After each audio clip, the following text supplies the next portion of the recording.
Hey, I'm walking here. Up yours, you son of a bitch. You don't talk to me that way. Get out of here. Don't worry about that. Actually, that ain't a bad way to pick up insurance, you know?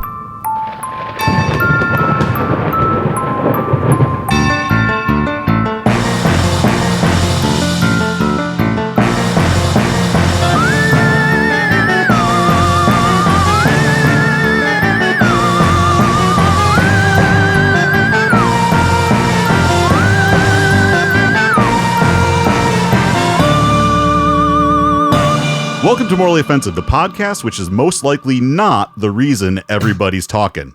I'm Bill. I'm Kevin. And today we are continuing our X-rated series with the only X-rated film to take home the Oscar, Midnight Cowboy. This is a podcast about the films condemned or considered morally offensive by the Catholic Church. We both grew up Catholic, and now we're not for reasons, but we're still fascinated by the religion that raised us.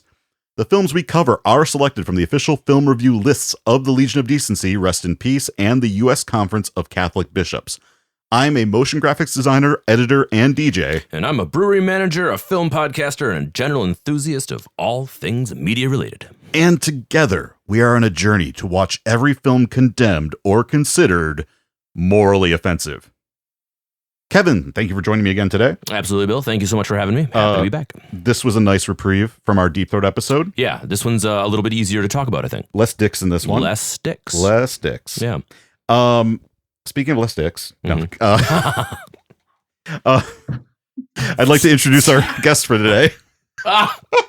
Yeah. I didn't write that joke. That's off the top of my head. Well done. That's a good one. Yeah. I think you should keep that. All right, I'm going to put that one in my back pocket. All right, good deal. I'd like to introduce singer-songwriter Stefanie Joyce from Nashville, who is joining us in the middle of the busy time of year. The CMAs are going on, and things are crazy in Nashville. So, Stefanie, thank you for making time for us and carving us out into your schedule during this hectic time in your life.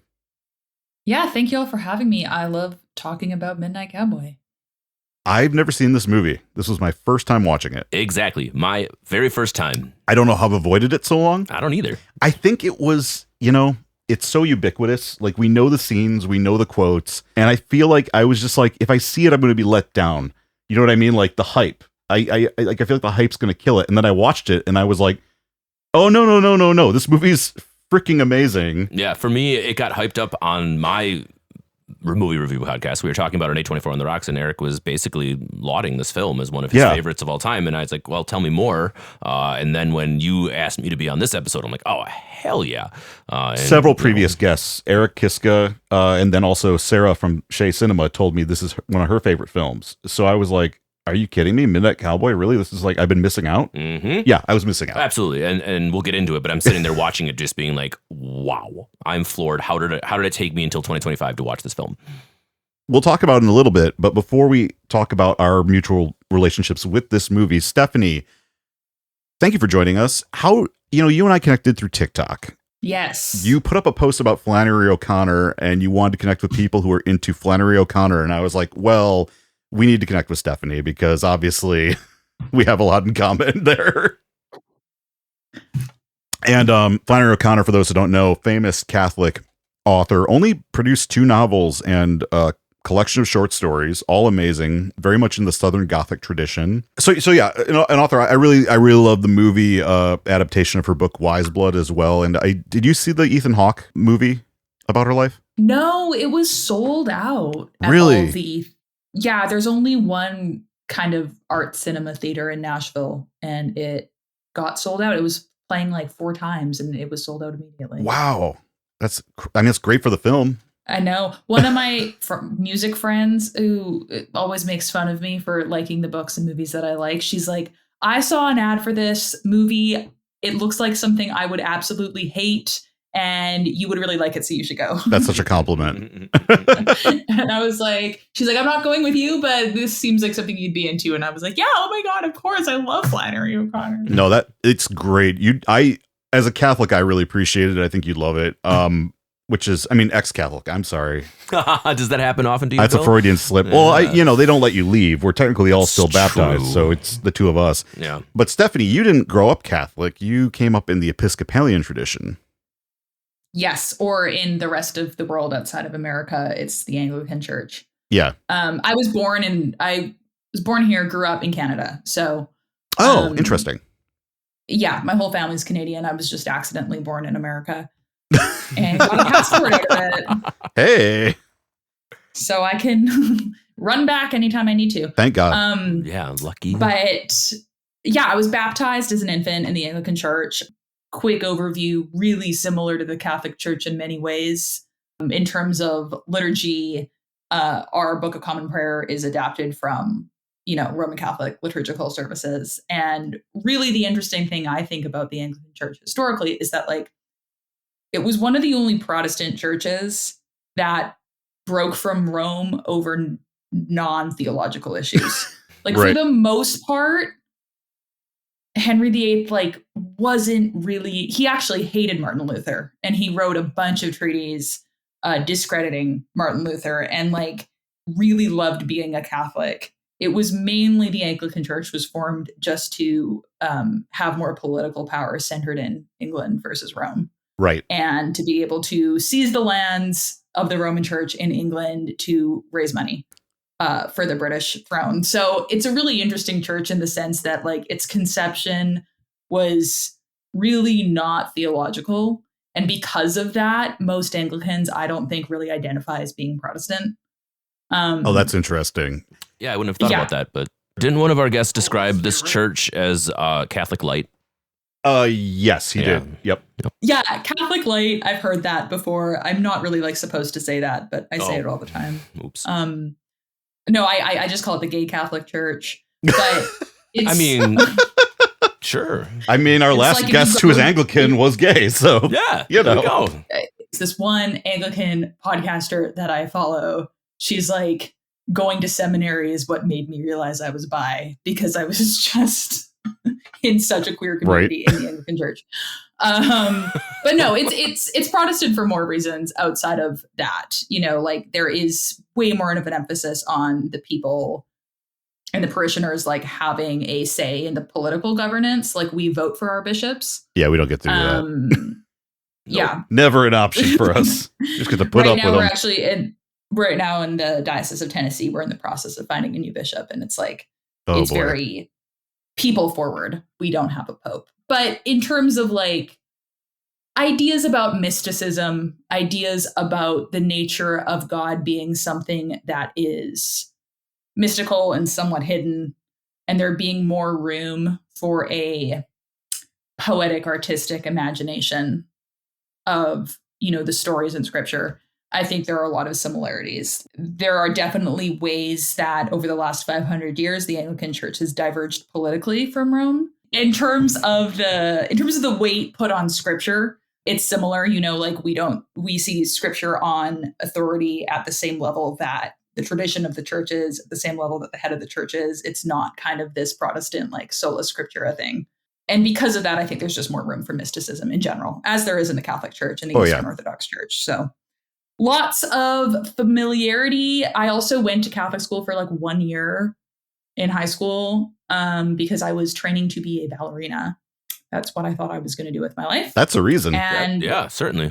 Then you go to Catholic school. Yeah, no, the only reason I did was because it was the only school that would let you only go for half a day. Oh, okay. Yeah. Yep.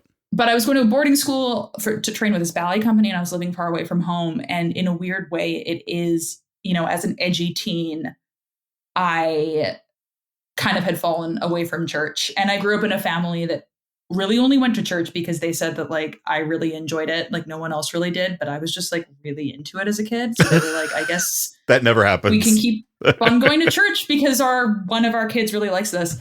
But as a teenager, I kind of fell away from it a little bit. Vancouver, where I grew up, is super secular. So it wasn't really cool. And then it was during my time in Catholic school, having to take one Catholic class in some ways brought me back into seeing a lot of value in religion and faith. So I just found the nearest Anglican church and I kind of started going again. So for all intents and purposes, I've been in the Anglican church my whole life. And what I love about it is it just gives space for a ton of questions and space for a lot of things that might not look like clean scrubbed American Christianity. It's impossible for me to look back at 18-year-old me when I made the decision to leave the Catholic Church, but I bet you that if the Episcopal Church was an option, or if I was raised in that as opposed to the Catholic doctrine that I was, maybe I'd be still more religious than I am today, because all the things you're talking about and all my research basically says that it's just like a more open-ended, nicer version of the Catholic Church. And my thing is, I probably would have stayed Catholic. I mean, obviously I've had qualms since I was 18 or 19, but I kind of was able to, there's so many Catholics who don't buy into everything in the church that like you're able to kind of work your way around it, especially when you go back into scripture and stuff. But, like my thing is like, it really came down to the culture of it all. Which is hard to explain because people are like, well, why would you turn your back on God because of culture? And I'm like, because when the culture becomes that toxic, it's hard to believe God is there anymore. Right. You start just not believing for me at least, because, it was a lot. It was abusive stuff. It was just like people. And like, I think the most offensive thing is when people start hanging your own religion over your head to force you to try to follow a certain ideological path, I think, and in a way that is inconsistent with your own faith and church. Right. But also, like, some of these people are bishops and priests. It becomes a problem. And yes, I'm talking about Donald Trump. But not just that, but also getting married and other things like that. I mean, there's just a lot of baggage there that I've talked about in the past. But I think the Episcopal people always bring up the Episcopal Church to me.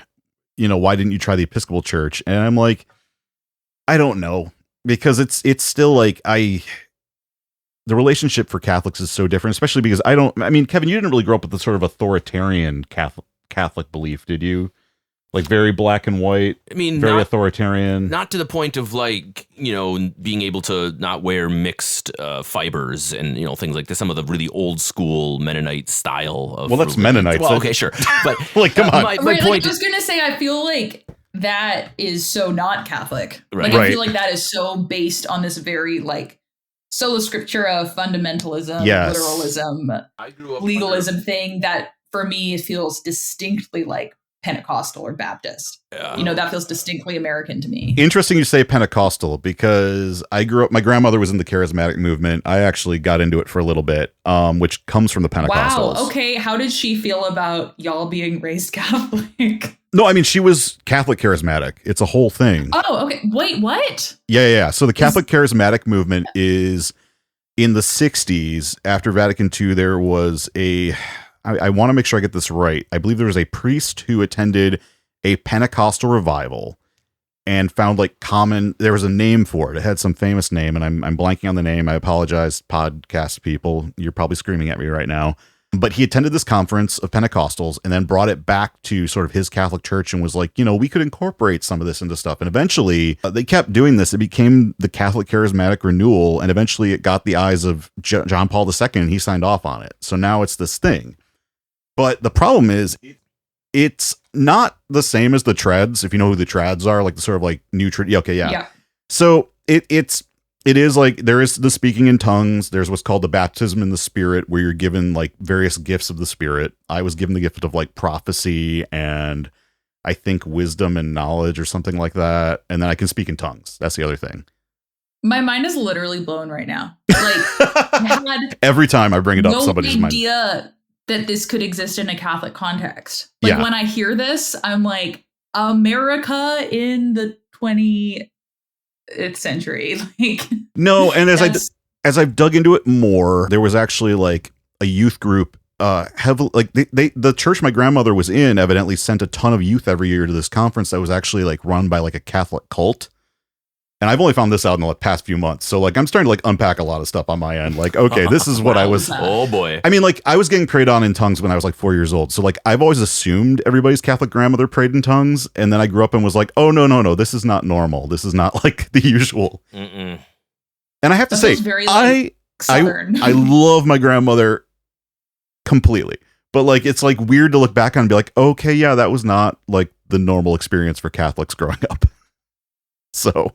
That's wild. Yeah, to me, that sounds very like churches I've been to in Alabama. Right. That would think that Catholics are evil, too. That's the weird thing I have found. I'd never heard people say, are you Catholic or are you Christian? Until I moved to the South. Because I was like, that's like saying, do you live in Tennessee or America? Yeah. You know what I mean? No. It's like every Christian is the big category, and then you have subcategories within it.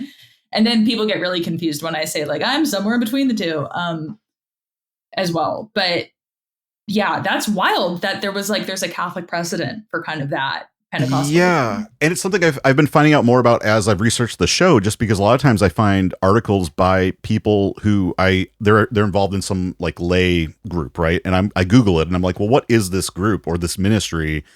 And then I immediately am like, is this ministry connected to the charismatic movement? And I'm like, aha. And it's always like something it's always like something very black and white. Like, what were we found this out on like the last show or Deep Throat 2 shows ago. There, we had a thing like this pop up where we found out like the quote, you know what it was? It was about, I'm going to be graphic here.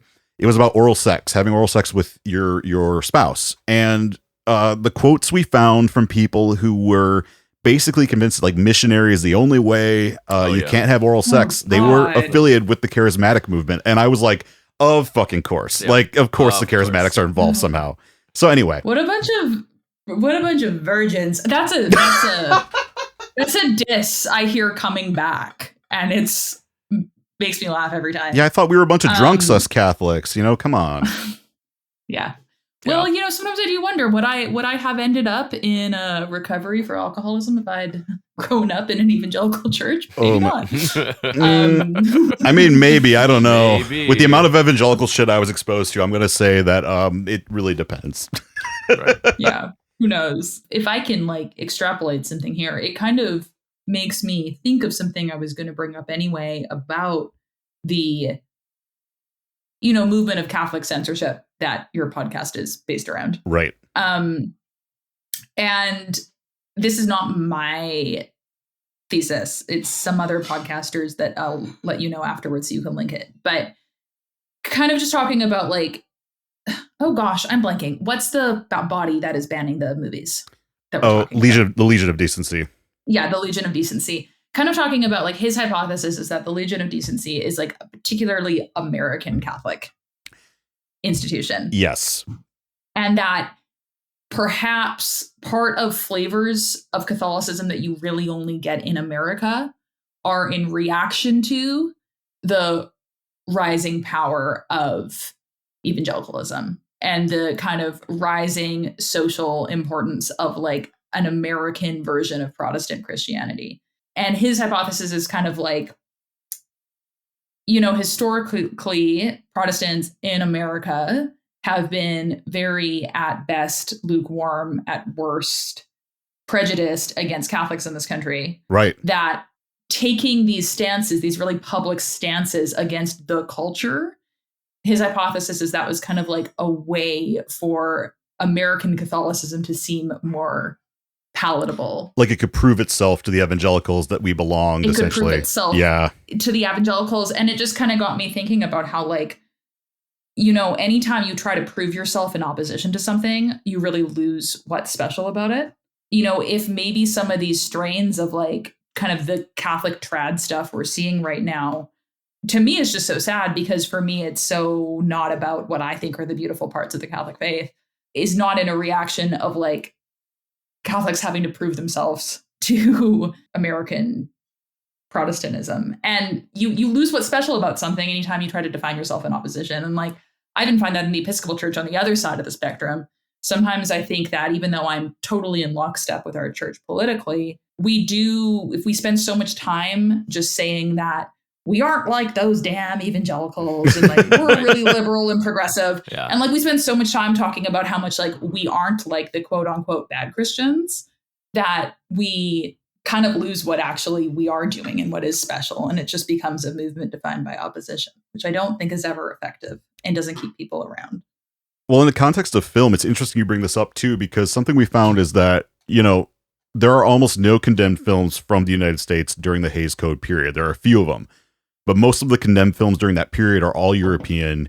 And I've even thought about at some point figuring out which directors were Catholic from France and Italy and some of the other countries and figuring out who had condemned films who were also Catholic directors. Because I know like you've got like Louis Buñuel, granted, not like practicing Catholic, but like that man definitely just like can't escape his Catholicism. The fact that like Europe just kept making stuff that we wouldn't make till the 60s, is pretty wild. So right, and that had the direct result in the Hays Code collapsing, is because European film was just so much to the point where American viewers were getting their hands on it, and they're like, wait a minute, we're missing out on this huge opportunity because we're still living so stuck in our old ways. I have to mention again, because I bring this up all the time, but a big push of the Catholics specifically who wanted to censor Hollywood, most of them were, if not overtly anti-Semitic, they had anti-Semitic views, if that makes sense. Yeah, definitely. So, oh, totally. Yeah, and Joseph Breen himself, who I'm working on t-shirts of right now, like anti-Joseph Breen t-shirts, to clarify, he was a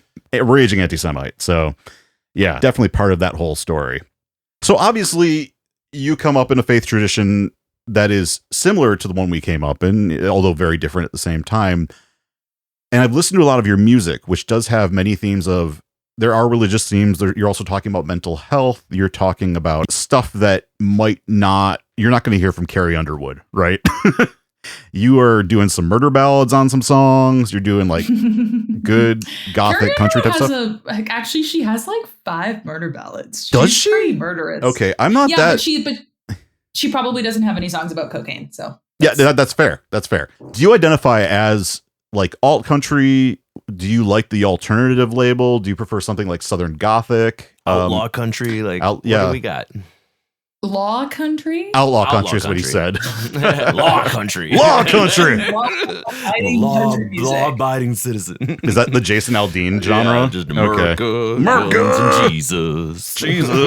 I know. Well, right. That's the thing about mainstream country now. It's like, since when? Like, I'm sorry. I thought this genre was about being poor and running from the cops. Right. Since when do we breaking whiskey bottles and Yeah, I don't know. Genre is a weird thing. It's really useful, I think, because you need to have some sort of structure to write within. If you mix all the I always say, if you mix every color in a palette of paint, you get the color of shit. It's true. So you need some sort of lines, but like, I love the storytelling tradition of country music. Within is this alternative country? Is this mainstream country? Is this Americana? I don't know. It's mostly the same audiences, and even alternative country and Americana is still dominated by straight white dudes in the way that mainstream country is. So like, the industries function in a really similar way. I would say like I'm more kind of Americana. Also, this new music I'm putting out is pretty just straight up like indie rock, indie pop. I think Southern Gothic is a very good label to describe it. That's what I thought the moment I heard your stuff, especially having talked to you about Flannery O'Connor. I'm like, well, this would go on my Southern Gothic playlist, so obviously that's where what I'm hearing from you. Slay. But yeah, it's Slay.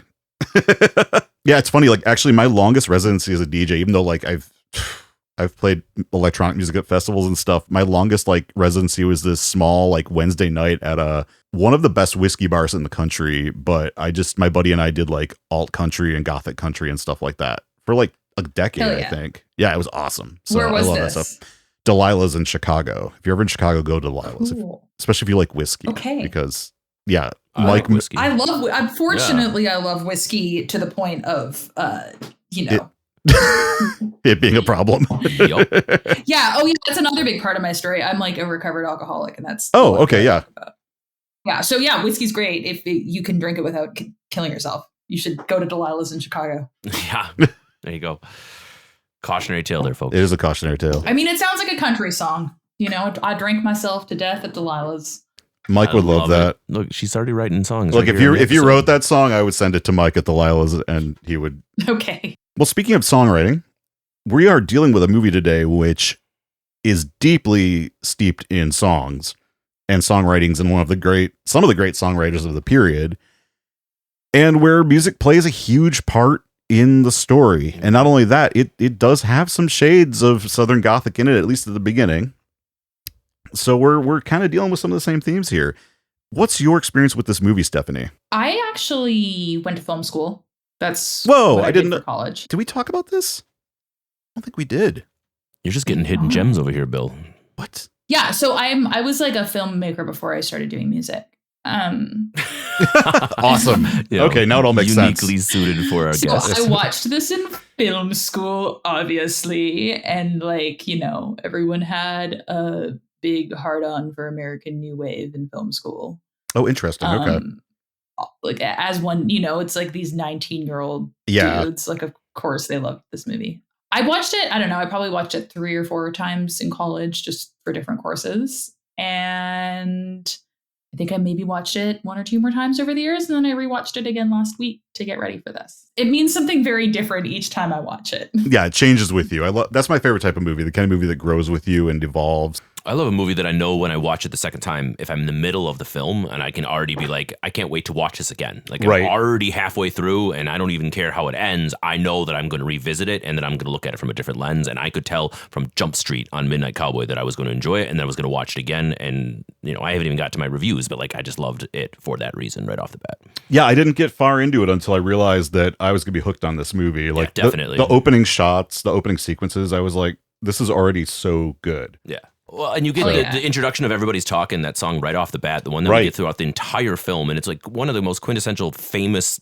songs in a movie, at least for me. And I had never even seen this film, but I know that song and I know the shots of Jon Voight in that cowboy outfit as he's walking to the bus. Like that is just seared in my brain. And I'd never even seen the film. So it's quintessentially Americana. Funny because Harry Nilsson wrote that song before this movie. They were using it as a He sang the song, actually. Fred Neil is the one who wrote the song. Oh, I'm sorry. Yeah. Thank you for doing the hard work here. But he had released the song before this came out. They were using it as a temp track. They brought in a bunch of other singer-songwriters to kind of like mimic the vibe, and nobody could nail it. And they were like, how are we going to license this thing? And they finally managed to license the actual song. Ends up making the song like a huge hit, bigger than it had been, to the point that like it's been covered by so many people. Like multiple songs in this movie, especially Everybody's Talking, have been covered by so many people. Multiple songs off the soundtrack became easy listening favorites. Like they ended up on like Ferrante and Teicher albums. Yeah, and think about the amount of radio cover that this has gotten. Like it's on every easy listening station across the country, playing all the time. Shout out to my favorite is the main Midnight Cowboy theme done by Martin Denny, who is a exotica musician, which is like tropical kind of tiki bar music with like Zydeco music. No, it's not Zydeco. It's like Pee-wee's Playhouse. You know Pee-wee's Playhouse, the intro music before the main theme starts, where it's kind of tropical. Sure, yeah. That's exotica. Oh, okay. It's like that, but then he got a Moog synthesizer, and he did the Midnight Cowboy theme in that style, but with synthesizers, and it's the weirdest. It's on an album called Exotic Moog. Highly recommend checking it out. I mean, I'm gonna have to now. Yeah, and that's my rant about Exotic Moog by Martin Denny. But we're talking about Midnight Cowboy, though. This movie is from a great year for movies, 1969. Mm-hmm. This is like one of the years of new Hollywood. In this year, you've got Bonnie and Clyde, Bob and Carol and Ted and Alice, Medium Cool coming out. At the same time, you have old Hollywood trying to figure out how the hell they're going to catch up with like The Easy Riders and The Graduate and all these movies that are these new voices of the younger America making things on smaller budgets and telling really interesting human stories. Old Hollywood's response is to kind of keep doing the same thing. The same year, you have Paint Your Wagon, which is a musical featuring Clint Eastwood and Lee Marvin, which tells you everything you need to know about that musical. John Wayne, freaking John Wayne Western. Yeah, John Wayne and True Grit, which people hold up as a classic. I like the Coen Brothers version better. I did too. And there are John Wayne movies I like as much as I don't like John Wayne as a person. I do enjoy The Searchers for all its faults. I love Red River. But True Grit just feels like it's like the end of the road for him in that style of movie making. Yeah, well, I'm a big Jeff Bridges stan too. So for me, it was just like... Yeah, it's a no-brainer. No-brainer. Cactus Flower is an odd mix of both worlds. I actually really liked the movie. It was a big box office success that year. It stars Walter... I don't think I know that one. It's really funny. It's early Goldie Hawn role with Walter Matthau as this man who's kind of in love with her, but the age-appropriate woman is Ingrid Bergman, and the plot is like, will he end up with Goldie Hawn or Ingrid Bergman? And you're kind of like pulling for the older lady. You're like, you should really be with the age-appropriate lady, my dude. And the movie ends up that way. It's almost it's almost perfect and modern in that sense, except for the way the climax is handled. You're like, you could have just ended it like 5 minutes earlier. I won't ruin it for you, but watch Cactus Flower. It's fun. Okay. But it is still old Hollywood. It's old Hollywood trying to like do a madcap comedy that has like this kind of hippie, but they cast Goldie Hawn to be like, well, we got to get the younger people in, but also we need Ingrid for the older people. it's a weird, fun movie. Anne of a Thousand Days is this very like staid, epic drama. Support your local. He loved that movie. It feels like you're allowed to love it. And I feel like it's more subversive than it knew it was being. Like I don't know if anyone was like consciously trying to have all these like little weird threads throughout, but I just watched it for the second time a few weeks ago, and I was like, I feel like there's a lot of subtext going on here, and I feel like it's really saying stuff about feminism that's not obvious. Maybe I'm being unfair to it and I need to rewatch it because it's been a minute. You should watch it again. Even just like the color timing in that movie, or like whatever film they shot that movie on. Okay. It's like the reds are super saturated and everything else is really desaturated. And it's just like visually, wow, it's cool. And there's the Catholics. It's about the founding of the Anglican Church. All right. You know what? I'm taking back all my statements on Anne of a Thousand Days. I'm going to rewatch and see how I feel about and it. I've never heard of it until right now. And I'm looking you're like, going to go watch who it. Anne Boleyn is, so that's going to help. I like me a guest who pushes back on us. So, you know, it's good. And you've got like Support Your Local Sheriff, which is like a Western comedy. Hitchcock phoning in one of his arguably worst movies, Topaz. Although, to be fair to Hitchcock is with Topaz trying to do a new Hollywood movie. It just doesn't work. I want to like it, but it's just not fun. And then Hello, Dolly with Barbra Streisand, which is a massive bomb. I don't think I ever would have posted 1969 as Hello, Dolly. Like if I was just thinking about it in a vacuum, because it feels so much older. It feels like it's from the 50s, exactly. right? And I remember being shown it as a kid and being like, oh, it's this funny movie or whatever. But I would have put it nearer to like Meet Me in St. Louis than I would have, the 1970s. Yeah. Dr. Doolittle's the same way. It's around this period, but it feels like it's from the 50s. There's a lot, and that Dr. Doolittle is from 1969. Actually, you see a copy of it in a screenshot from Midnight Cowboy. You see a actual film marquee for Dr. Doolittle in the summer of 68 in Midnight Cowboy. And it came out in 67, so only 2 years before, but still. So it was still playing then, right? It's the Summer of Love. That's wild. Mm-hmm. Dr. Doolittle drops during the Summer of Love, which is so weird to think about, right? Yeah. Again, those two things happen at the same time. There. Yeah, wild. Well, and my parents like had us watching it like it was like something they watched when they were really little, and I'm like, Mom, you were like 12, like, like, come on. So yeah, that's where Hollywood's at this point. The old guard is trying to figure out like how to keep going. If you're interested in this, by the way, there's a really great series called The Old Man Is Still Alive by Karina Longworth on her show. You Must Remember This. It's excellent. And it talks about, I think, some of these movies. I can't remember exactly which ones, but it's a fascinating look at like just the old guard trying to like make sense of what's happening in Hollywood and keep making films. And yeah, it's an interesting period. I have such a film theory crush on Karina Longworth. She's just so she's awesome. Smart. She was the first person. She's who got me into podcasts. And eventually I started listening to more film ones and I was like, well, I could do this pretty well, I think. So here we are. And here we are. Hell yeah. Hell yeah. All to be said, this is the late 60s in Hollywood. Things are very confusing. A lot of young people are coming and making independent films. Easy Rider completely changes the industry. And of course, like Bob Rafelson, who produces Easy Rider. Oh, and actually, I apologize. Easy Rider also came out in 1969. I don't know why that wasn't on my list, but it was.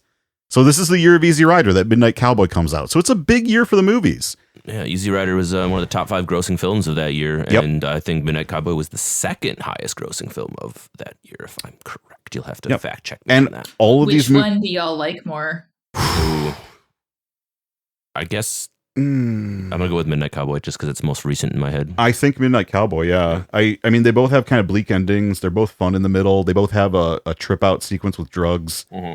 I think the reason for me is Easy Rider is, I mean, I've been to the places in Easy Rider. Like I've been to NOLA and stuff and I love it. I spent many a night there. Very familiar, but Midnight Cowboy, while I didn't live in New York, I lived in Chicago in the city in my 20s and my 30s. And there's so much about this movie that is like instantly relatable. I wasn't a gigolo or anything, but like just I've seen like the dregs of society and like interacted with people in diners at 5 a.m. You know what I mean? It's very relatable. They did such a good job of making us feel like we were in New York the moment that he steps into New York. Absolutely. It's very grounded. And that comes from the British New Wave, which was this movement of young directors who was, they were trying to really depict reality, often from a very working class perspective, because that's where a lot of them came from. And depicting day-to-day realities, day-to-day problems. What are some of the big films of that movement? Well, I mean, specifically, we're looking at Schlesinger's path in the British New Wave. Okay. Mostly specifically because he had several releases in the 60s that were all very quintessentially British in their inception. Now it's now in the early 60s, so it doesn't get quite near towards the end of like the 69 as we get into Midnight Cowboy. But a lot of what he was doing all the way back to his first work, Terminus in 61, which is a short documentary, black and white, is basically just looking at it from the perspective of looking at the British society, looking at the people of everyday life, looking at it from the nitty gritty from that perspective.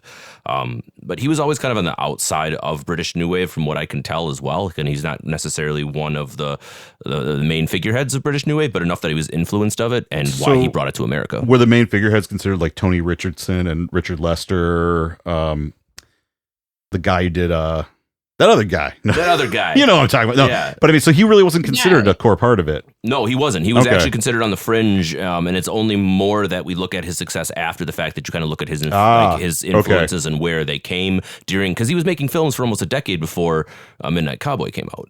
Right. He's in his 40s by the time he's doing Midnight Cowboy, which is, again, to really start getting your grounding in your 40s is it's a thing. Mm-hmm. I know how that goes. Yeah, right.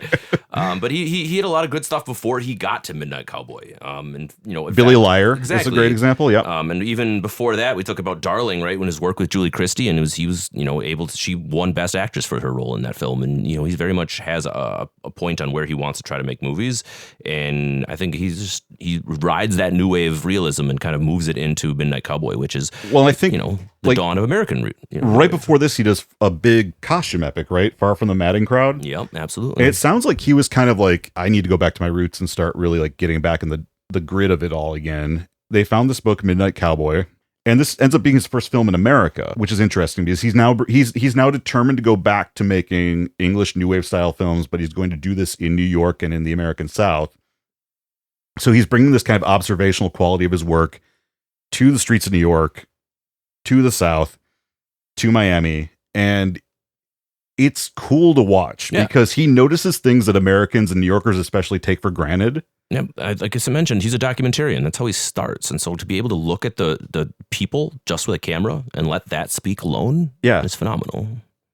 That's really interesting because one thing that really stood out to me when I was watching this again was the amount of trust that he gives the audience to not just like figure out the plot, but also just the amount of space he lives for the audience to draw their own conclusions about what he's saying is so refreshing, man. You just don't see that anymore. Like, things have to be spoon-fed to people in 2025, and it's so refreshing to watch a movie where there's room for...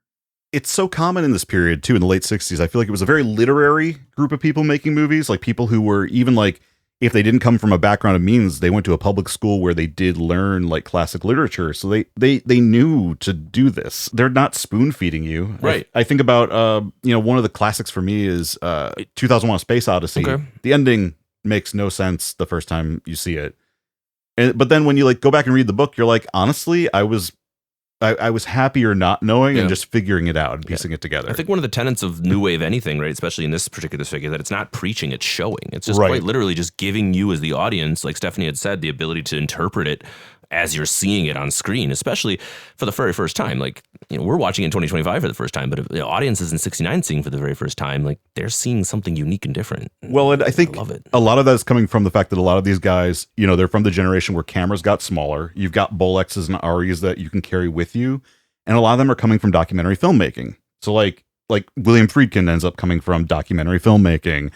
Stanley Kubrick was a photographer, So all these guys are like on the street shooting daily life, observing seeing what's going on around them. Yeah, I mean, and shooting on location in New York City, like we get these great shots in the hotel room when Jon Voight first gets to New York City and the curtain opens up and you see, Times Square right in front of you. Like, this is all just location, just using New York City in these summers of 68, 69. And it's just so well done. It just gives you just an idea of a time capsule. And I think that's for any other reason why I love this film as much as it is. It puts you in a time and a place so well.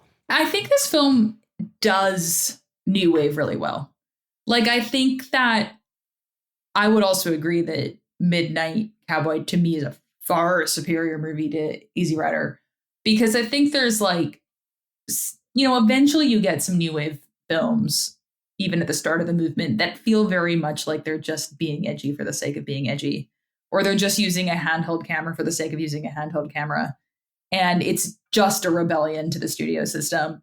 Whereas I really feel like in this film, the form serves the themes. And I would not get what I get from it thematically if it had been shot on a soundstage. I would not get what I get from it thematically if it had been shot with more continuity editing. I really think the form of this film serves what the filmmaker is saying, in my opinion, about not just America, but about love and grace.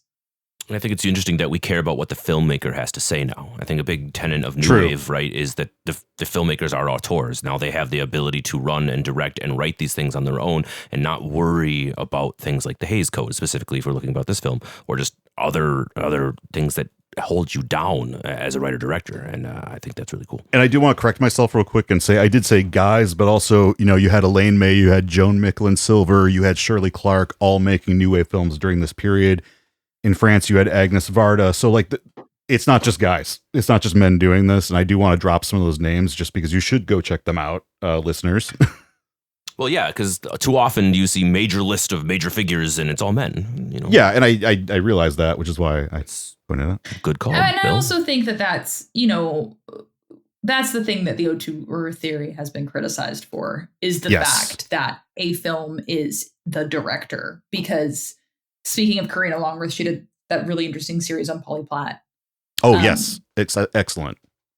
Yeah. And to me, that's just so indicative of even if a woman didn't have her name, on the director credit, any film is a collaboration between many people. I would say more than any other artistic medium.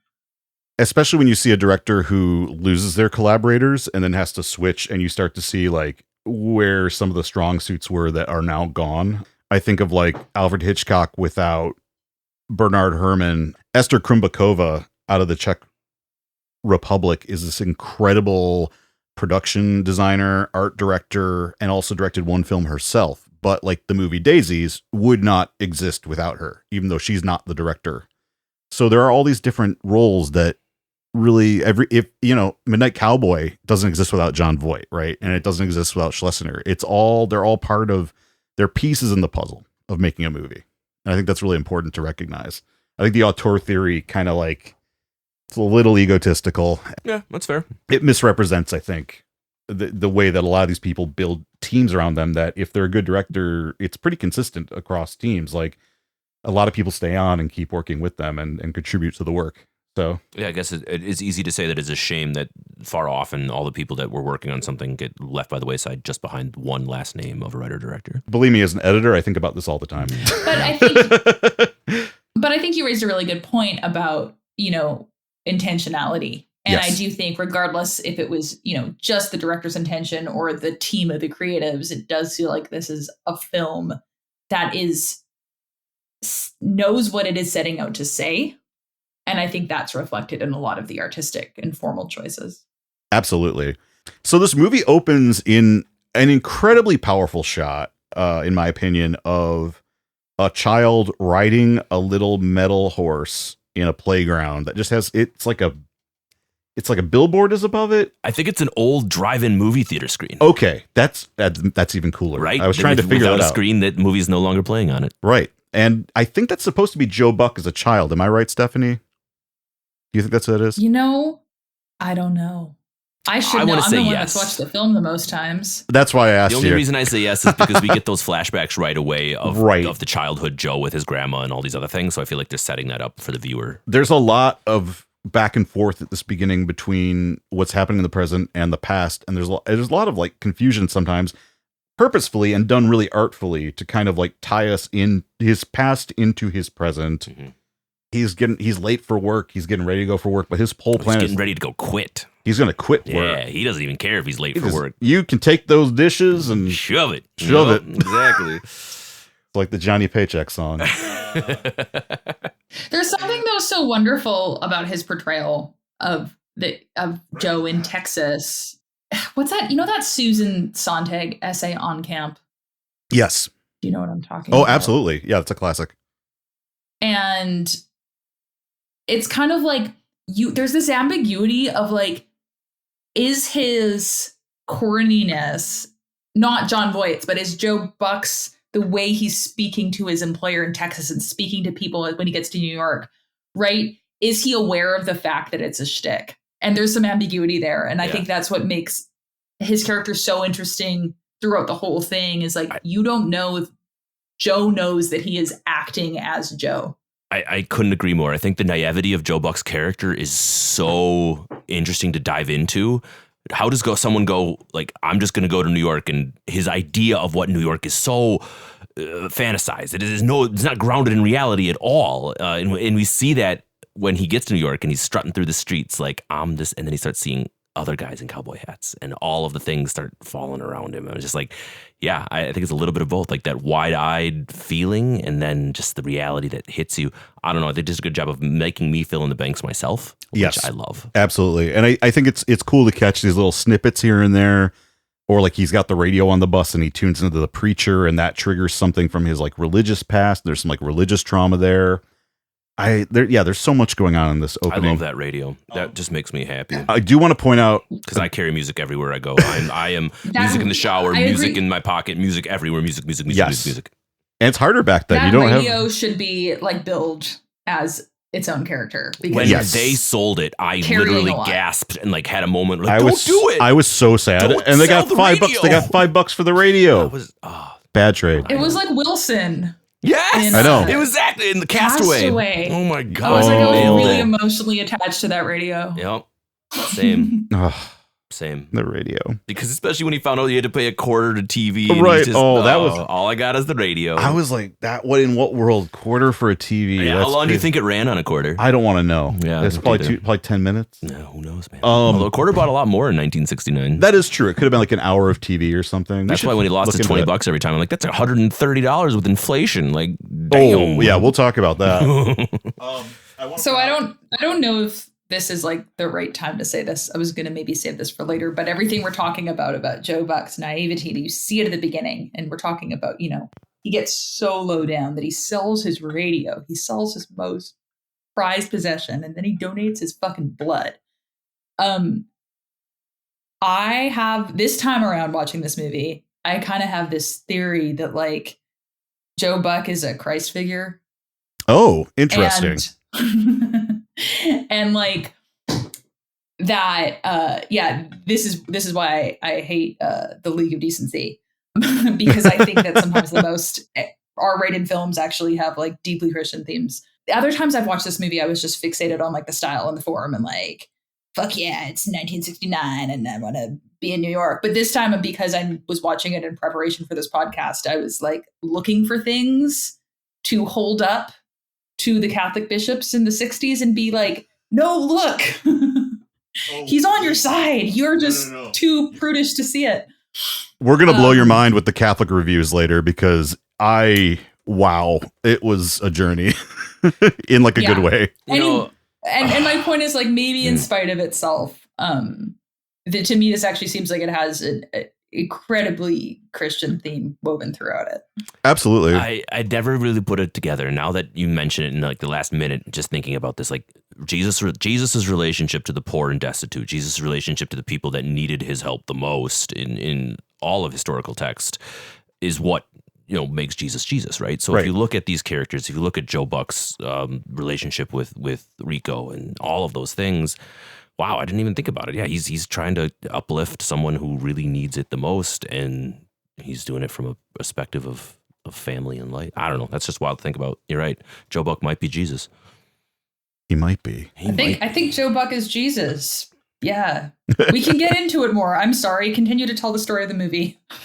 Oh, no, you're fine. It's an interesting segue. I like it. I did want to talk real quick about this one shot near the opening of the movie that is just Joe Buck crosses. There's traffic. He waits for the traffic. He crosses the street. Camera moves right, and he goes toward the restaurant. As he crosses frame, she perfectly brings a Coca-Cola bottle up and sips it. Magic. That shot is so good. And I mean, there's so many things going on there because you've got Coca-Cola is such a quintessentially American product and symbol of like American culture. I think places like either the Midwest or like, Texas, places that like are very associated with like America. And it's interesting to see like that kind of like wholesome image. And this man is going off to go to New York. He's about to leave and quit his job. It's just a great shot. And who knows what they thought they were conveying, but I feel like you could read so many different things into that shot, which is kind of the magic of this movie. There's a lot of that going on. Absolutely. They did such a good job of giving us the small amount of Texas that they gave us that when we got to New York, it was so juxtaposed perfectly for me that it just made sense. Like it gave me both of where he came from and where he was going, and I didn't need any more explanation. Yep. That's a really good point. I do like this. He shouts, "Up your income, lady," pretty early on. Example of this movie not giving us really anything too much to work with is this guy brings his stuff up to the hotel room, and rather than ask for a tip, he just stares at him for like an uncomfortable amount of time. Yeah. And eventually he figures it out. And I love that because it's like, a New York guy bringing your luggage up in New York. He's this is routine. Yep. He doesn't have to tell you what to do. And the fact that Joe Buck doesn't get the hint is hilarious. Yep. Just a little bit of that small town life, But he does eventually get to the hint where he's like, oh, okay, money. It's such a bit of culture, though, that he's just not used to. And then it cuts to, he looks up, at sort of like his view and all that stuff. But I love this cut to the iconic shot of him. Jon Voight's so damn tall. Yep. Walking in a crowd of people in New York. And the fact that they found a crowd that they could, because this was shot on the streets. They did not, there are extras in this movie, but in these shots where everybody's out of focus but Jon Voight, those are not even like paid extras. They are just people on the street. This is an early example of using radios on the streets of New York to like, this is stuff we see in TV shows all the time now, but it was new at the time.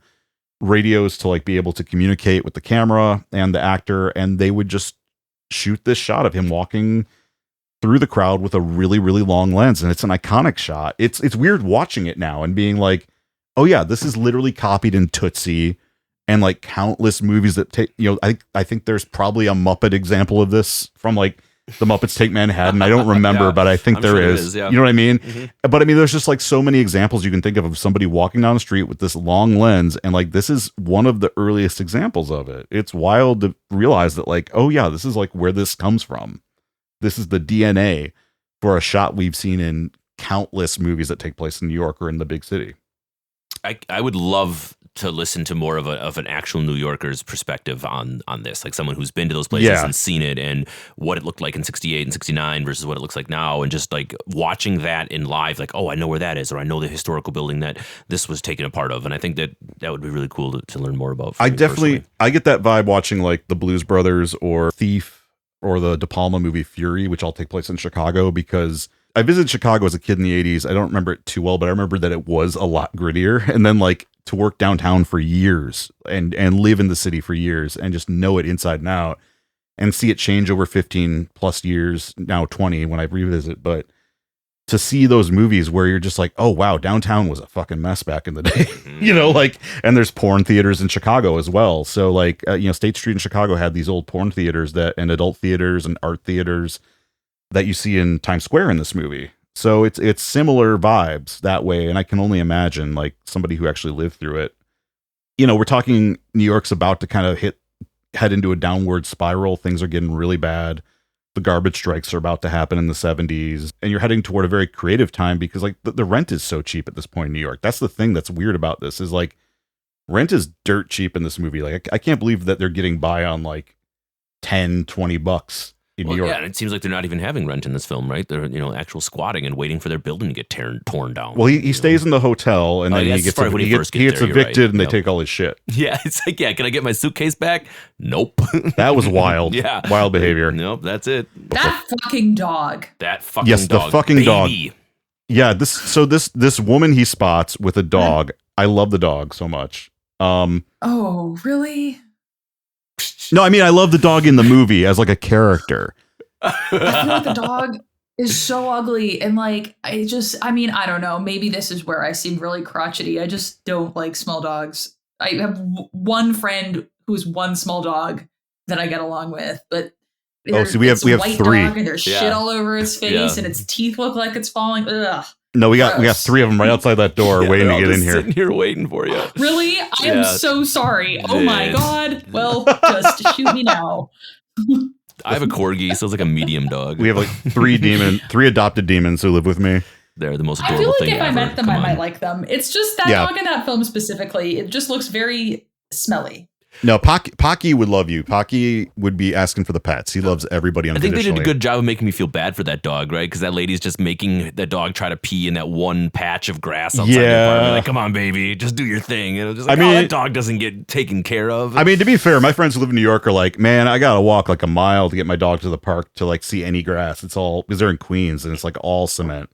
So I get it. Like it's a little different in New York. That's a really good point, though. Maybe my disgust at the dog in the film is more that I just feel really bad for it because it does look miserable. Yeah. Well, and then we get the whole situation where Joe tries to deal with her and the whole he's sex. And he picks her up. I love the scene where she's calling her husband and having him talk to the dog, and he's just like so over it. Right. But I love that there's just this shot hanging on the dog with the telephone, like talk to baby. Yeah. He's like, your dog. Bow wow wow. Like, what am I doing here? This is why your wife's banging a hustler. Well, and then not only that, but then the date. Isn't she also a call girl though? Like, isn't that kind of the assumption? Yes, because the date that she was going to is cheating on her husband or his wife with her. So yes, I think that's exactly right. So then Jon Voight nailed it as far as like somebody who probably was like, maybe I can get some money, but then she is him, and that's where the roles get reversed because she's just a hustler, just the same way. Like, oh, honey, I love how she gets cab money. She gets 20 out of him, which is right. That's a lot of money. It's a lot of money. It's like $200 back then or something. And he has no idea. Instead of getting paid, he pays her. Like, welcome to New York, kid. Yeah, right. And that's where I kind of first had this feeling of like, maybe I can make an argument towards the Catholic bishops about the fact that Joe Buck is actually Jesus, because he's almost too nice. Like, he's nice and generous to the point that it screws himself over. He's a bit of a pushover. And we get that throughout so many scenes throughout this film. Like, we get the scene with the watch where he literally is about to steal a watch, and the dude then loses his mind, is breaking down, and he gives the watch back to him. He's got good shirts, though. Yeah. He can't be mean. But you know what I mean? I think like you could either see that as weak and that he's a pushover, or you could see it as kind of going back to the Flannery O'Connor thing. I would say that like he's receiving grace in those moments in spite of himself. Like in spite of the fact that he's doing the wrong thing, like that he's doing really stupid stuff by giving away all his money and letting there was a really cool scene where he got really frustrated in the bar and he was going to pick up a glass bottle and throw it. It was after Rizzo takes his money and he comes back to the place and he's like, you know what that fella I was looking for? And he picks up the bottle and he has a flashback of when he was a kid and he broke his grandma's mirror. Right. And I was like, he's grown up. He's learned. He's got grace. He's got the ability to stop, think, set himself down and move on. And I think that's really cool to think about. Well, I think you see that with like Bob Balaban too, with the interaction with his character later. Right. I think there's an inherent goodness to Joe Buck, which is interesting because, from a Catholic perspective, if you're centering the movie on a sex worker, this is somebody we're not supposed to look up to, and this is the era of the anti-hero, right? Like the person we're not supposed to root for being the center of the story. Their morality might not be perfect, but it's the idea that like they can be this person kind of outside the law or who normally would not be positioned as the hero who is on this journey of personal development. And, I think there is an inherent sweetness and goodness to Joe Buck, and that's what makes him interesting. If he were just like if he were like Ratso, this movie would be brutal because it would just be two really bad guys. Just, even Ratso, though, we have a humanity to him. I feel bad for him because I know what his background is. I know what he could have been. And I know the things that he's dealing with that have made him the way he is. Again, Dustin Hoffman, and we'll talk about him, but that character is easily the most complex and my favorite character in the whole film. Is Rizzo. So good. He's so but even what you're saying about how like Joe Buck is kind to someone like Ratso who, quote unquote, in a kind of 21st century capitalist sense, like doesn't deserve it. And yet Joe Buck still shows him grace and compassion. That's very Catholic. No, exactly. And again, that's why I think my theory is that this is actually like a really Catholic film. I'm going to blow your mind with this. I'll let you know this early before we hit the reviews, but this was actually screened at a Catholic Film Festival the year it came out. Oh, okay. Yeah, I know. I'm excited you brought that up. I was reading that in your notes. That's a chapter I want to hear your take on. Yeah, it's wild, especially given the narrative I had growing up about this film and about New Hollywood. And we'll talk about that when we hit that section. But it's interesting that like this film has Catholic themes to it. Despite itself. I mean, it probably wasn't intentional. Maybe the author had some of that background, and I do think there is, obviously we've talked about this, there's commonality between different denominations as well. So if somebody grew up in a Christian home, they might now no longer be Christian, but they might still retain some of those basic values about grace and forgiveness. So I always think back to the Beatitudes when it comes to something like this. That's right? true. Yes, a absolutely. lot of the idea of blessed are the poor, blessed are the sick, blessed are the meek. Like the church does a decent job, at least I remember, of being like the poor and less fortunate are the ones that need the most help. This film does a decent enough job of giving us the image of those folks and how that works. Not with the church necessarily in play, but some of those things. It's kind of illustrated in the scene where he's the only person stopping to look at the homeless man who's sleeping on the ground. Yeah. And he's worried about him, and everyone else is just going about their day. Right? Yeah, he just passed out. The guy passed out on the sidewalk, and he's just looking around like, how could you all walk past him? Right. New Yorkers can do that. The Good Samaritan, right? The Good Samaritan. You nailed it. Yep. Yeah, and kind of the whole idea of it's so countercultural. It was countercultural then, and I think with our current political moment, it's even more countercultural now for the idea of the people that are the most oppressed, the most marginalized. Not only do they deserve some compassion, they deserve more help. They deserve the most. And that is as opposed to, ridicule and scorn and incarceration. Well, it's like what could Ratso Rizzo have done with his life? Rico Rizzo done with his life if he had a place to live that wasn't a squatter's apartment, if he could get a shower every day. Like the whole thing about Joe Buck taking a shower, I'm like, this really does come back to the fact that like to have a job, you need to be able to take a shower. If Joe Buck leaves, it's a basic thing you need in our society. He leaves an idyllic life, most likely. I mean, as far as family and people who know him, like there's a reason that they start out with everybody saying Joe Buck. Where's Joe Buck? Joe Buck, Joe Buck. Everybody in town knows who he is. Yeah. So he comes from a support network, from a society, from people that all will take care of him and want to make 4:00. Where are you? Like that doesn't happen in New York. They don't give a shit about you there. No, but they do in his little town of Texas. Oh, that's so interesting. I didn't think about that, like the contrast from community to anonymity. Right. Completely. And then to say goodbye to Ma for me, like it just seems so just like bye Mom, Pa, and then just thrown right into And it's like it might not be ideal. He might not be fully seen, but he is still he might not be fully seen for who he thinks he is deep down, but he still like partakes in community with people in Texas, and he's not anonymous. There is something about being anonymous that is nice when you've grown up in a community where everybody knows your grandfather, your grandmother, everybody knows everything you've done. And also when you're expected to be like the perfect Eagle Scout. I think that leaving home can be really healthy for a lot of people, even if they eventually go back. It's like, I value those relationships, but holy shit, am I glad I got out, because I would have never figured who I was if I hadn't left home. And we're not really taking into account too the idea that this is based on a novel, and there's a lot of things in that novel that happens in Texas before he moved to New York that we just don't get in this film. There's that too. So, he might be leaving for a very, very good reason, which is the film kind of references, In the book, really, he actually does leave Texas for a super duper good reason. So yeah. maybe our little theory here isn't totally Yeah, maybe there's a little bit of both there, I guess. What about this meeting scene with Dustin? I mean, Dustin Hoffman appearing immediately, he kind of is catching the focus of the camera, especially coming off of his Graduate performance as Benjamin. I mean, this is a very different performance. So I'll be completely honest, I've never seen The Graduate. So I've only seen The Graduate through watching trailers, watching his performances, kind of doing a little research for this film podcast, and hearing his performance, Dustin Hoffman, in that, how clean cut. He literally is like The Graduate track star, like this big, and then to switch into Rizzo, I can't wrap my head around it. I really can't. My take on that movie is he's actually a terrible person. In the Graduate? Yeah, he's a terrible person. He has sex with the girl he's into, his mom, and a whole bunch of deal, like infidelity and things like that. It's fucked up. Like, all right, cool. Especially from a modern lens, like it read differently in the 60s. To a modern audience, The Graduate is fucked up. Like, okay. And I like it. It's still a great film. I really like The Graduate. No, it's a great movie. I'm not saying it's not a great movie, but it's a great movie about a lot of terrible people. The only person I like in The Graduate, I think, is Elaine. Okay. The daughter is like the only one that I like. Dude, I was gonna say she's my least favorite character in that movie.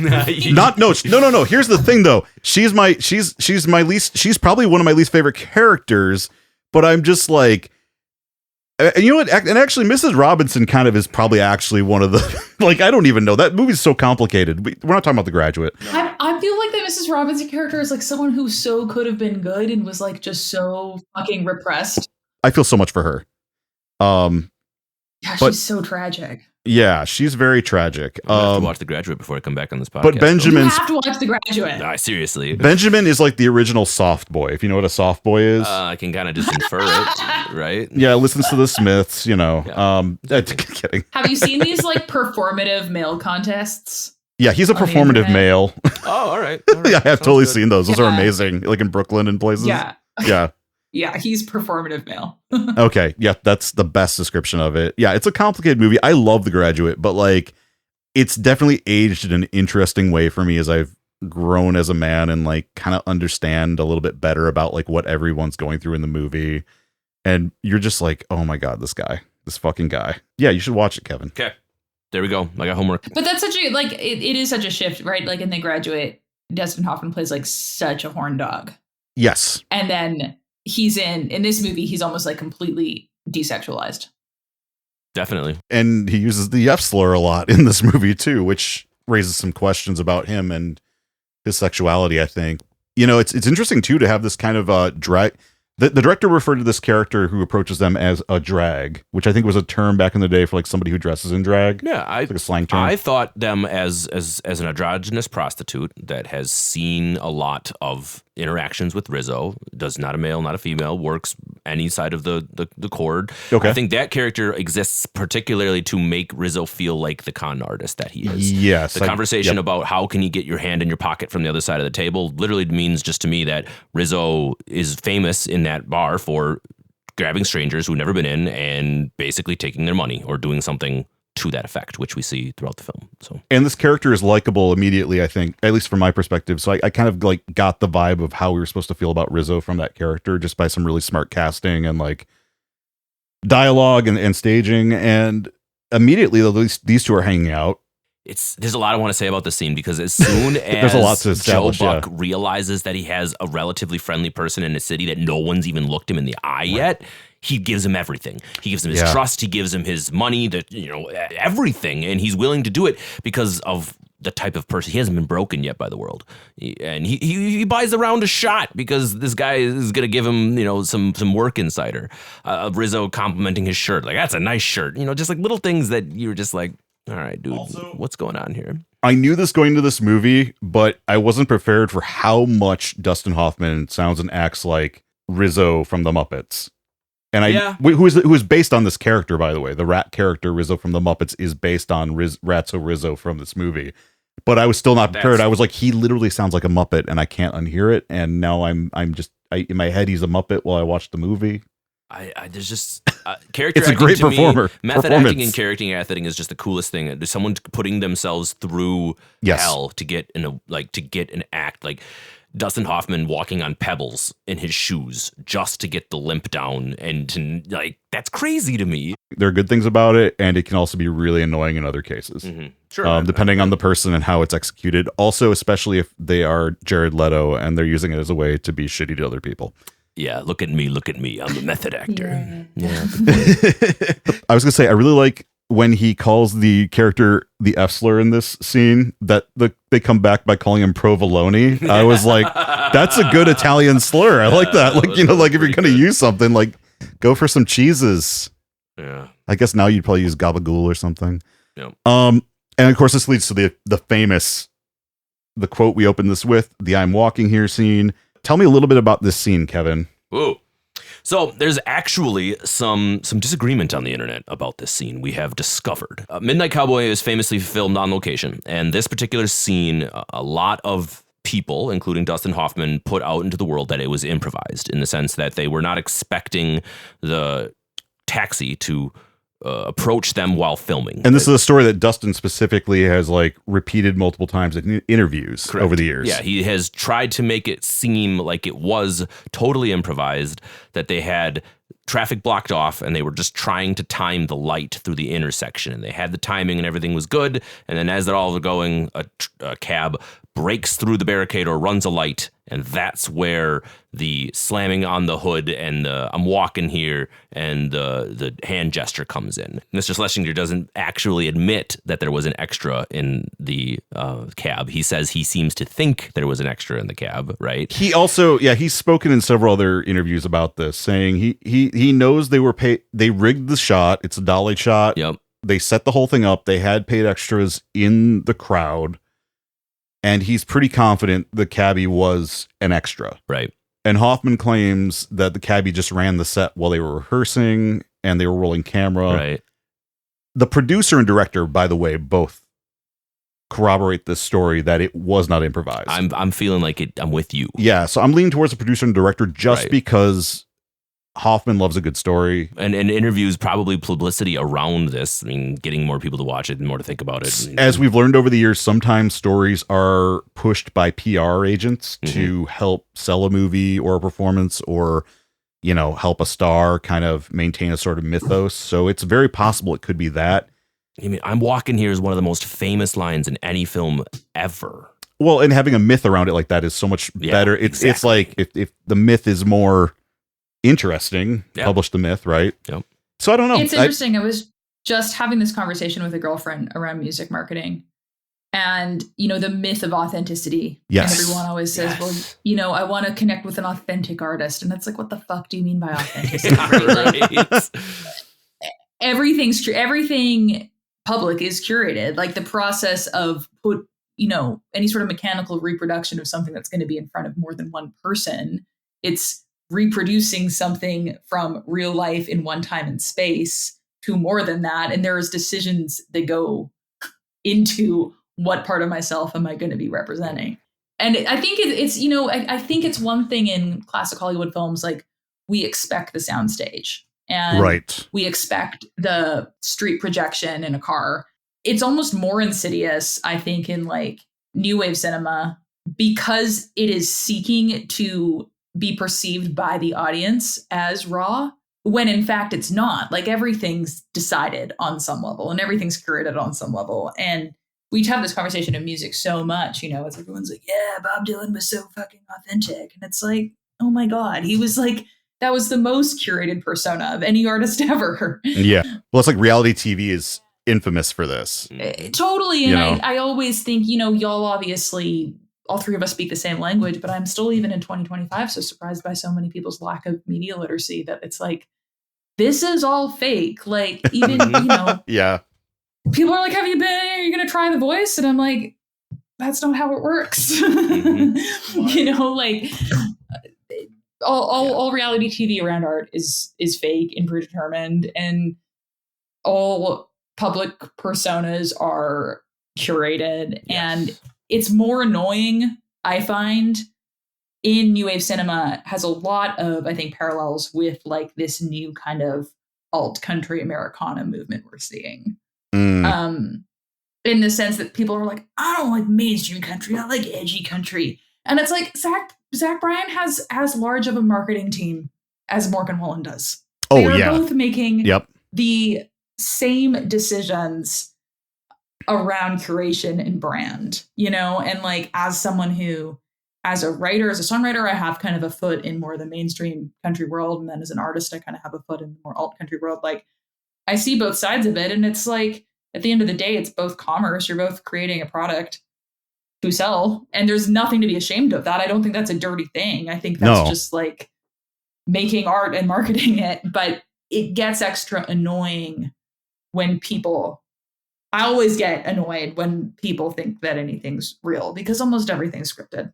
And here's the last thing I'll say on this. In the original script for Midnight Cowboy, Ratso Rizzo pretends to be hit by a cab in order to feign an injury. So that line about the insurance does come from a line in the script where he literally is trying to get hit with an insurance fraud. So I'd like to believe that that's also the reason that that line exists at all, about the cab coming in and causing. Well, he makes the line about insurance at the end of that section, which I quoted earlier. But also, I just want to talk about improv in this movie, because I think there's a lot of misconceptions about what that means on a film set. That's a good point. So the way it would work on the set, which for me scans with how pretty much most improv sets work, is, you know, they would have a script. Very much the screenwriter Waldo Salt would be on set supervising any changes, but they'd let the actors bring in what they had, ideas they had, they'd rehearse. And in rehearsal, usually what you do is, if a piece of improv sticks or if it's good, the screenwriter will work with them to like work it into the script. And the idea is that you don't want to lose track of the continuity. You have to keep track of the themes and everything, but then they would like officially approve it. So it's not like Dustin Hoffman was going off on every single take, like doing crazy shit. You know, we were just doing Caligula last week, and there's a scene that specifically Thomas, the producer, told me he kept because it's the one scene where, you know, Malcolm's still delivering all the right lines and everything, but he wipes, I forget what he wipes. He gets his hands dirty in something disgusting and like wipes it on a servant's head, on the back of her head. And it was like a total like improv bit.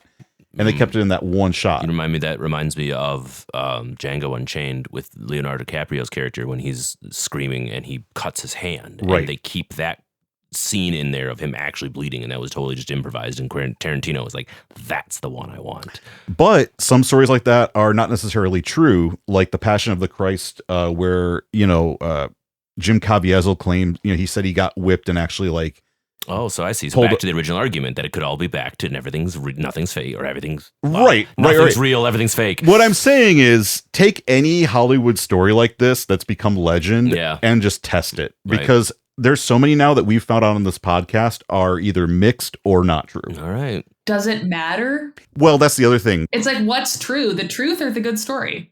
Well, this gets into philosophical truth, so and metaphysical truth, which and religion. And religion.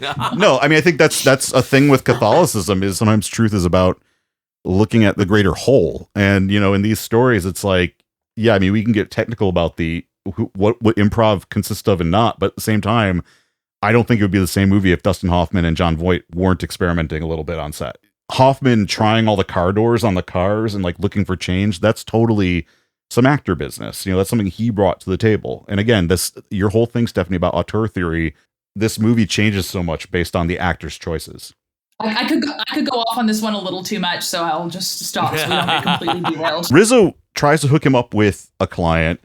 I love this. It's a great scene. He sends him to definitely not a client. Nope. Just some like religious nut. I'm not like, what was the implication here? Like he's a preacher, or like he's looking for people to go help him like mission work? I don't really know. I was so confused. I was as confused as Jon Voight's character. I was like, what's going on? And then he hits the wall and the Jesus comes out. I'm like, oh Lord. Every time I watch this movie, I've gone into that scene thinking that he's like this closeted Catholic dude. And now that I'm talking to you, I realize that there's no evidence in the film to actually support that. So it's just, I don't know. That's the vibe I've always got from it. It's a bait and switch. You're supposed to think that up until he opens the bathroom door. And so like the language, it's so clever because the language works as this kind of religious zealot, but it also works for like a closeted gay man or like an older gay man who wants to hire a sex worker. Let's get on our knees together, and then Yeah. Jon Voight, No, that's like, where I thought it was. so that's good. always where I think it's going, even though I've watched this movie a few times. And he opens the bathroom door and the big light up Jesus. Oh, it's so good. And then as he's running away, don't run from Jesus, as he's like running down the I love this quote. Even that, like, that's such a Flannery O'Connor moment, right? Is that Yes. at the end of the day, I think at least if I'm deciding to read this movie through a mystical Christian lens, which is not the way I have read it other times, but it's the way I've read it in order to speak on this podcast. Of course. That's such a Flannery O'Connor moment. Is like, even if you try so hard to get away from God, God will get you through the most unlikely places. Absolutely. It's like how, you know, in the story, the a good man is hard to find, right? It's like a really annoying narcissistic grandma doesn't find grace except for in the hands of a serial killer, right? And she only kind of comes to know her humility and her humanity and divine love when she has a gun to her head. Right. And it's coming from the most unlikely source. And the funny thing is, it's this, you know, religious zealot in this movie saying, Jesus is going to find you. You can't run from Jesus. And through Joe's descent into, you know, prostitution through the movie, that is also kind of the thing that saves him. And that's the instrument of grace that restores him to his humanity, is the ways that he tries to run from it. It's very St. Augustine, actually, if you're familiar with his background at all. Interesting.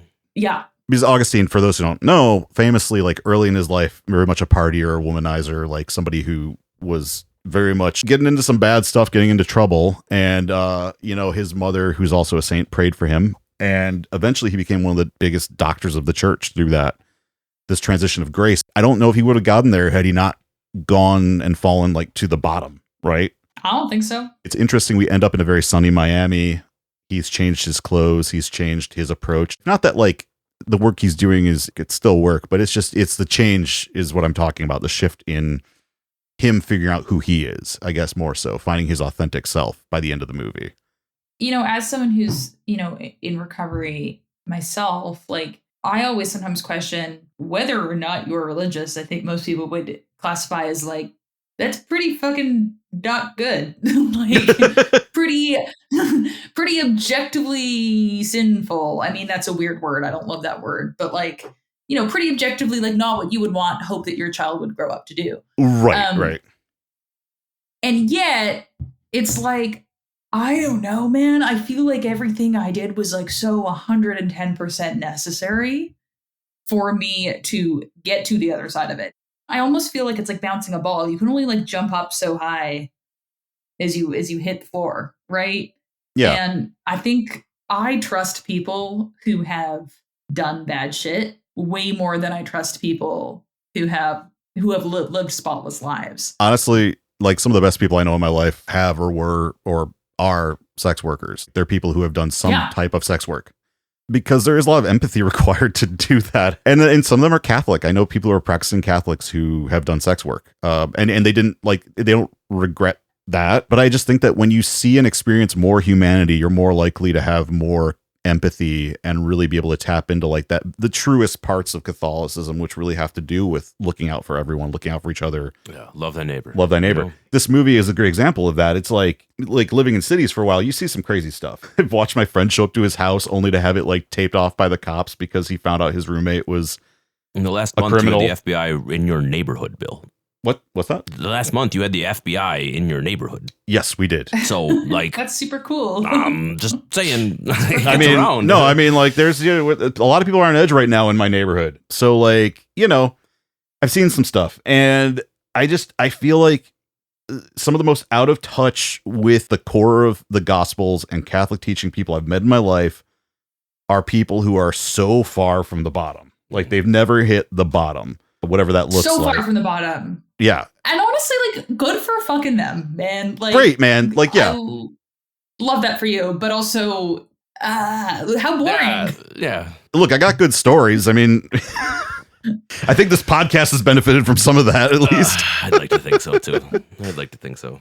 But I think it does raise the question, right, of like, is it necessary to sin in order for salvation? And yeah, blah, blah, blah, there's original sin. But, is it necessary to do bad stuff in order to just be a deeper, fuller human and be able to like have more compassion? And I sometimes think I was raised with like such a fucking amazing childhood. Like there is no reason. I look at my life and I'm like, a lot of people I know that have been through some of the stuff I've been through had terrible childhoods, and I completely see how they got into the situations they got into, and it's like so heartbreaking.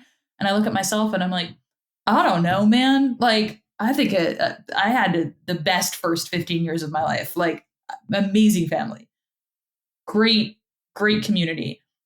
And sometimes I honestly wonder, I'm like, did I just push it because I knew that I really, really wanted to just taste the bottom? Like I really wanted to know what that was like because I knew that I would have more to give and more to say if I had seen that.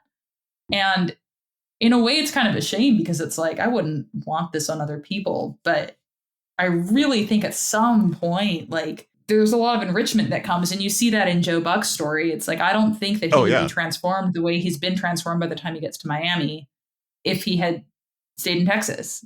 Yeah, no, 1,000%. We talk about our pasts on this podcast a lot, and me leaving my little hometown and going to even just college and just being like, I am now going to do whatever I want because no one's telling me otherwise. I came, great religious upbringing, and it was just like, I don't want to do this anymore, and I want to experience life. And there's something to be said about that. So one thing I do want to talk about in this movie are the night scenes. It's hard to understand now how groundbreaking this was. Not that people haven't done it before. I think of there are a lot of black and white movies which arguably are easier to shoot with at night because of the type of stock, the way the stock reacts to light. In movies like The Sweet Smell of Success, for example, they shot on Broadway, these same areas, but in the 1950s. But at this point, color film stock and then also lenses are getting very fast.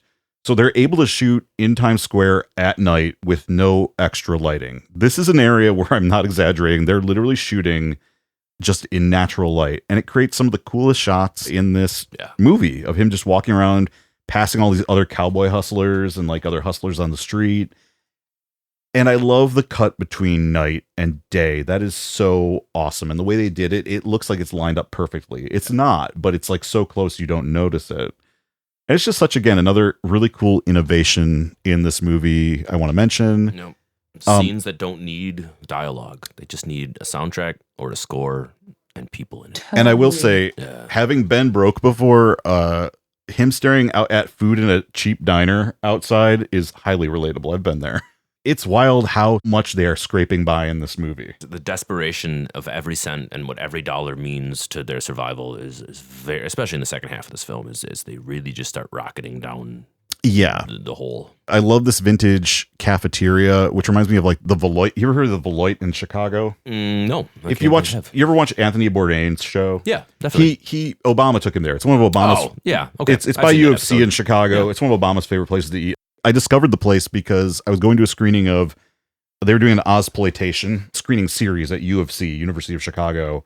Kenzie, who's going to be on our Pink Flamingos episode, her roommate, Joe Rubin, loved this place. He runs a label called Vinegar Syndrome. And he was like, I really want to go to the cafeteria. And I'm like, what the hell is the cafeteria? The cafeteria. And it literally is like one of these places in this movie where you go and it's like your cafeteria from high school or whatever, or that you'd see at a hospital. But it's really charming and like a cool experience to have in a city. In this era, I feel like these were much more prevalent in New York. I feel like they're still a thing in the South because like, it's like a meet and three. Yeah. Oh, I'll say it sounds like it's funny. So we were just talking about meet and three. We were literally just talking about this because Mark Cavino, he's the director of the movie A Band Called Death. He was on 2 episodes ago. He posted on Threads the other day, like, oh man, I'm in Nashville. What should I do? I want to eat something. I'm like, man, I like knowing enough about you now. I'm like, you need to go to a meet and three, given what you're like looking for. And he texted me a picture from it. He's like, this is exactly what I wanted. And I was like, yeah, you got to do it. You're in Nashville. I need to go. I've been in Nashville only twice and I haven't done that yet. So there's a meet and three that I go to. So Muscle Shoals is 2 hours south of Nashville, and it's like a really big recording center. I didn't realize it was that close. I should go. Yeah, it's in Northern Alabama. And I just recorded my last record there. And there was a meet and three like 2 blocks away from the studio that was $9 for your meat, your 3, your fresh squeezed lemonade, your roll or cornbread, and a dessert. We used to tour like with burlesque performers to the South, and I would DJ. We would always stop at gas stations for food. No, they have like a restaurant in the gas station. So I do want to talk about the Bob Balaban scene, because holy shit, I had no idea he was in this movie. Yeah, I didn't either until I thought it was Rick Moranis when you said, I was like, wait a minute. Little baby Bob Balaban, which Bob Balaban, one of our great character actors, now part of the Wes Anderson stock company, of course. I never get to see him this young, so it was cool seeing him like a little baby. And this is the scene, I guess, where audiences turned on this movie when it was in theaters. And in my personal opinion, the reason that it got an X rating at all is this scene. More so than the top female nudity. Yeah, 1,000%. Well, because MASH, I think MASH was rated PG or maybe even M, which is before a rating under X, and MASH had topless nudity in it. So I'm wondering if it's got to be the scene with Bob Balaban. The queerness and the male prostitution are the 2 top things when I've done my research and why this film got an X rating. Okay, and I think a lot of it is just this scene. Yeah, I mean they're cuddling. I do love that the scene, it juxtaposes the sort of sci-fi imagery with them kind of trying to figure out things. And then, of course, it cuts to Bob Balaban in the bathroom throwing up, which is very funny. Again, this is a scene where we see both the violence and aggressiveness of Joe Buck, but also his, like, kindness and his inherent, like, good nature, where he really wants to threaten this guy and shake him down for money, but he can't bring himself to do it. He's like, this is some kid.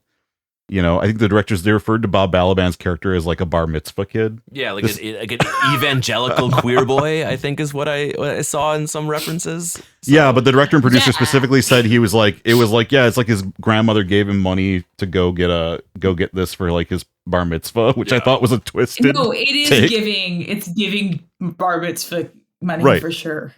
You're a man. Oh my God, that's so funny. Which means he's underage, right? So. I mean, theoretically, but don't think too hard about it. Okay.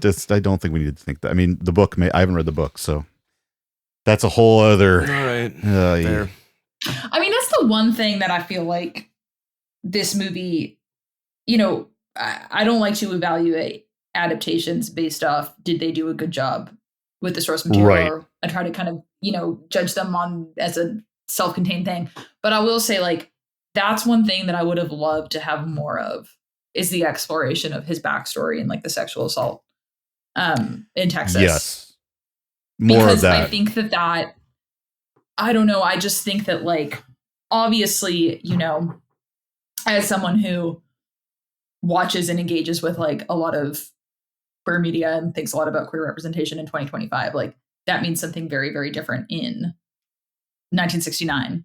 But I feel like getting more of that backstory juxtaposed with like his sexual journey in New York would have just been really interesting. It would have built out that character. And I think so much of the queerness in this film is very like ambiguous. Yes. Which is kind of cool. Like, I don't think it needs to tie everything neatly in a bow. But I do feel like having more of that backstory that's in the book would have been. It's interesting too that like both he and his the girl he was seeing were sexually assaulted in Texas, which was unexpected. And they revisit the scene multiple times, which I thought was interesting. It's not like we just get the one flashback. I feel like we get more than one where we see that image of all the guys behind him kind of forcing him onto the hood of the car. When you come back, Ratso's in the crowd smoking a cigarette, watching it. Yeah. So like, just like somebody who was observing it when it was happening. It's like, it's like, am I just reliving? Like, am I making the same choices again with this guy? Like it's that kind of thing. Yeah. I think it goes back to the idea. Like, I want to watch this movie again already, just to start looking at it from another lens and looking at it from this discussion and all of these things. Like, Stefanie, I'm a little jealous that this is a 4th or 5th time for you, because this film. I'll talk about it in my final review, but like I am blown away, and I can see so why this film is such a big part of the American, library. It's like Rizzo, he has respect for him now almost. Because he's the only person who's ever found him. And like, as soon as he gets into the diner, Rizzo, all he says is, "Don't hurt me." Yeah. He just don't hurt me. Meaning that so much in Rizzo's life, getting caught for hustling people, he's just been brutalized. He doesn't care about anything. Just don't hurt me. Don't take my. It's just. And once Jon Voight's character, once Joe Buck shows him that mercy, all of a sudden he invites him to his house, and now they're friends. Now they're legitimately friends. Again, Catholic themes. Yeah, we don't quite get it explained blatantly in the movie, but he has the limp from having polio as a child. So we know he's like been sickly most of his life, which explains a lot of his choices and options. He's the son of immigrants. His father was an Italian immigrant who came over on the boat. And, you know, he's obviously had a hard life. That helps you see the humanity in Rizzo. Mm-hmm. As you understand why he steals, why he's a thief, why he's always like hustling for the next buck. Yeah, he's an interesting character, and he's complicated. I love the private entrance bit about going into his apartment where he says, "This is my private entrance." And it's like, it's just a gate, man, but okay. And I love that, they go upstairs and he's like ready to pass out right away. Joe Buck's been sleeping in movie theaters, which was a thing you could do back in the day, because they would show multiple film screenings and you could buy a ticket and it would cover like multiple films. And they had a big problem actually with, not problem, but problem in their minds, the managers, of unhoused people sleeping in movie theaters. So they weren't. Which we get that scene with the cop just going by and tapping all the seats with his billy stick, just making sure that if anyone's sleeping, you wakes them up. And, Yeah, it's a very different time. I can't imagine going to a movie now and just having it be like a bunch of dudes just trying to get some sleep, but it makes sense. Well, it's kind of funny too, because it's like, I think sometimes we think about other eras in the way that they would consume media. It's like they would read books and really read books, and they would go to the theater and really watch movies.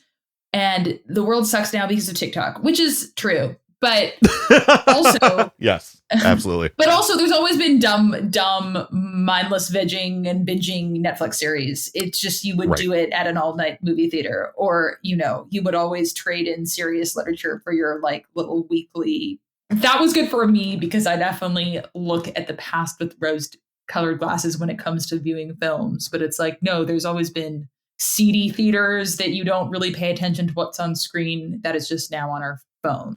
It's really weird that pornography used to be a shared communal experience where now it's all so private. Our whole lives it's been private because I grew up when VHS existed, and now it's on your phone. We had the internet.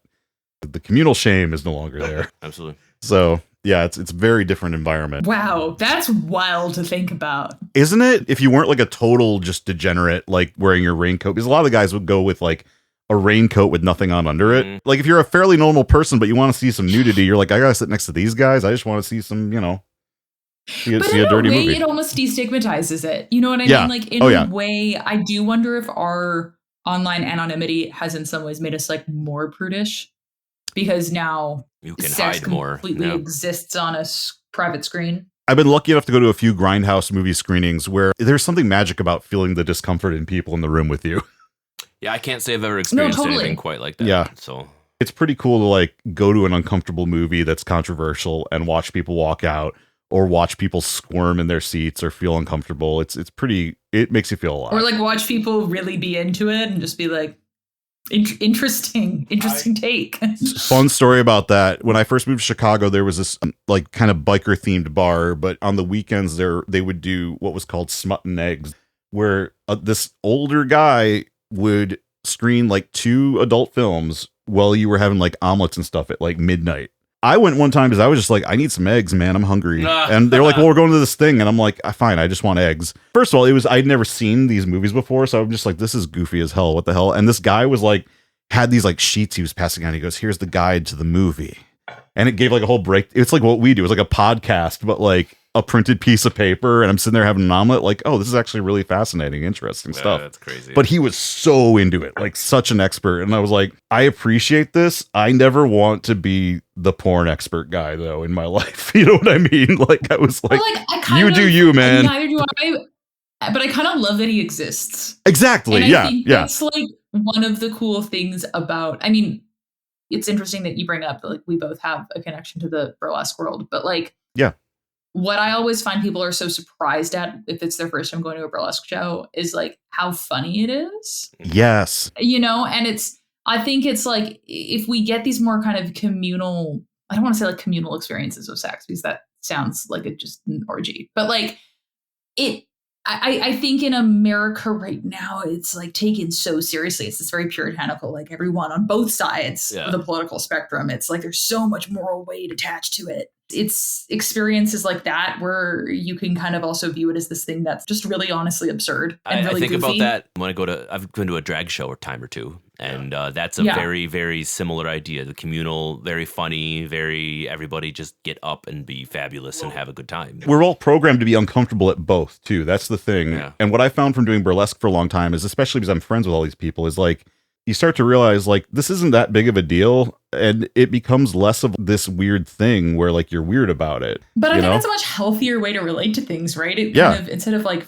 fetishizing stuff and making it be this like shameful thing that's just imbued with so much moral weight, it's just like maybe a body can just be a body. Yeah. Like, I think sometimes, we see the symbols for the symbols rather than like seeing through them. It's like, for me, the sex in this film isn't about the sex, isn't about like, oh my gosh, this is a graphic depiction of sex. It's not even that graphic. It's more about like, what is this saying about Joe's state of grace? What is this saying about Rizzo's state of grace? What is this saying about the state of these characters' souls? And it's a very limited way of looking at the human body if we're just going to say it's like, bad because there's tits on the screen. Right. Midnight Cowboy is a sufferer of wrong place, wrong time when it comes to its X-rated, but at the same time, it's a benefit of it at the same time. Like, it doesn't become the success at the box office it does without the X rating, because people are drawn to that. When you're told you can't see something, well, they want to go back to it. The Hays Code got removed from society a year before this film comes out, and now this brand new rating system is faced with this new, I can't even imagine, you create a new wave rating system for a new wave of films, and all of a sudden the first one that comes out with something that people are uncomfortable with. We talked about it already, but the homosexuality in this film made people uncomfortable. Even if it's not explicit on the screen, it was enough to where in 1969 people were like, whoa, settle down here. Even though we had already started to see the rise of the gay rights movement in general, it was not in media. And I think that this film absolutely needed to put that on there because it didn't have another route at that point. I really enjoyed listening to your Mae West pre-code episode. Thank you. But it does make me think, like, where would cinema be if it hadn't been for the Hays Code? And granted, there's many films that I think were strengthened because of the Hays Code, and you just have all these cool subversive elements and all these cool visual codes to Billy Wilder ways to get around it. Totally. Douglas Sirk. Like, I love classic Hollywood cinema, but there was a bunch of queerness in pre-code films. I think when we look at the past, like, we think that forever and ever and ever pop culture has always been straight and white and sanitized. We're really talking about like mid 30s to mid 50s, like a 20-year span, right? It's very short. Like it's a blink in the eye in terms of like representation. Mm-hmm. I mean, you had 40 years of cinema basically prior to the code, which is crazy to think about. Yeah. And then it's only from 35 till about 65. So 30 years of the code. And now we've had plenty of time without it. And it's funny because the movies today are, I mean, at least the mainstream ones they don't have that much sex in them, really. And I don't know if there's a lot of truth to this, but I think that the rating system that got introduced in this time period was also in order to prevent the U.S. government from controlling decency laws and doing things that the government would that's control. why the Hays Code was for that reason. And so that's even farther back. Do you think there's anything to be said about the new rating system in that capacity? The MPAA, they realized there was this audience for adult focused films, not pornography, but because obscenity laws still covered a lot of pornography, but like adults wanted to see films about adult subjects. And what was happening was all these films were getting imported from Italy and France to art theaters. Famously, one of the big ones is I Am Curious Yellow does huge numbers. It's an okay movie. I've seen it. There's this realization like, okay, we need a way for adults to see adult things, but we can protect children by saying, look, if you're under 18, you can't go see this. Sure. And that was kind of the idea. And again, it's self-censorship to keep the government out of it. So, exactly. in isn't my it crazy though that was what now 50 years ago? More. Yeah. But like we still haven't gotten over that. No. There is still this sense, I think, that popular art has to be child friendly. Yeah. Even the way that like someone like Sabrina Carpenter, who's just like cute little blonde pop star, gets dragged making dick jokes on stage and it's not child friendly. And it's like, maybe don't fucking take your kid to a Sabrina Carpenter concert. Like, there's children's specific entertainment out there, and you can use your judgment and your discretion, but like, they're adults. They're making stuff for adults. Your kid listens to it. We've said this a lot. It's like, you're the fucking parent, you know? Country music's interesting. It has so many parallels, I think, with like the way that censorship has worked in Hollywood, in the sense that really in the last 20 years, it has become so squeaky clean. And it's gone from being a format, even as late as the 90s, that still had room to talk about domestic violence, child abuse, drug addiction, not to mention just cheating, drinking, and doing drugs. That it's because of the way I think it's kind of been co-opted by like the Christian right. It all of a sudden now has to be family values, which is wild for a genre that came out of moonshiners. Yeah, moonshiners, essentially. People who hated the government. I've noticed this as an artist so often, I will get requests for shows. Okay, I'm back. I'll notice this as an artist so often. I'll have some people that are like, hey, if you're playing this, we're hiring you for some sort of public event, like, please don't play your own music because kids will be there.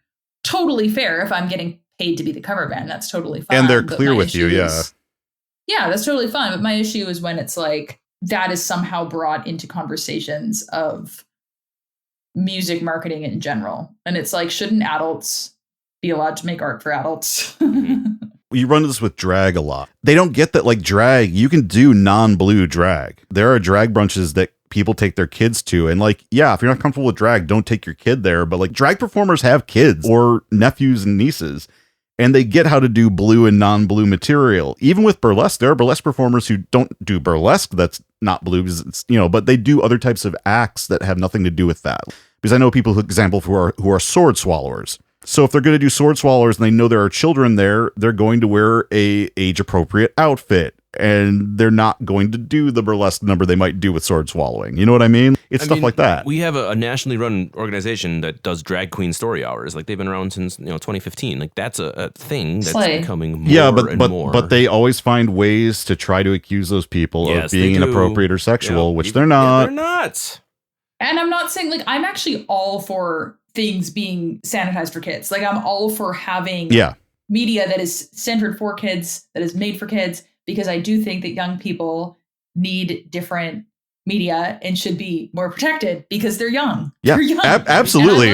And I'm not saying that, and I don't think any of us are making the argument that like kids should go to almost near full nudity burlesque shows. That would be insane. I would not take a child to that. Chaos. It would not No, be for them. Absolutely not. But yeah, adults should be allowed to be adults because, like you said, a lot of these adults also can disassociate from that in their real lives and are some of the most family friendly people I know. And I even notice it, even though I'm in such a progressive church. I have many people in my church that kind of know my music life and are super supportive, like regardless of their age. They're just fun and loose and see what I'm doing and I think see the themes in it.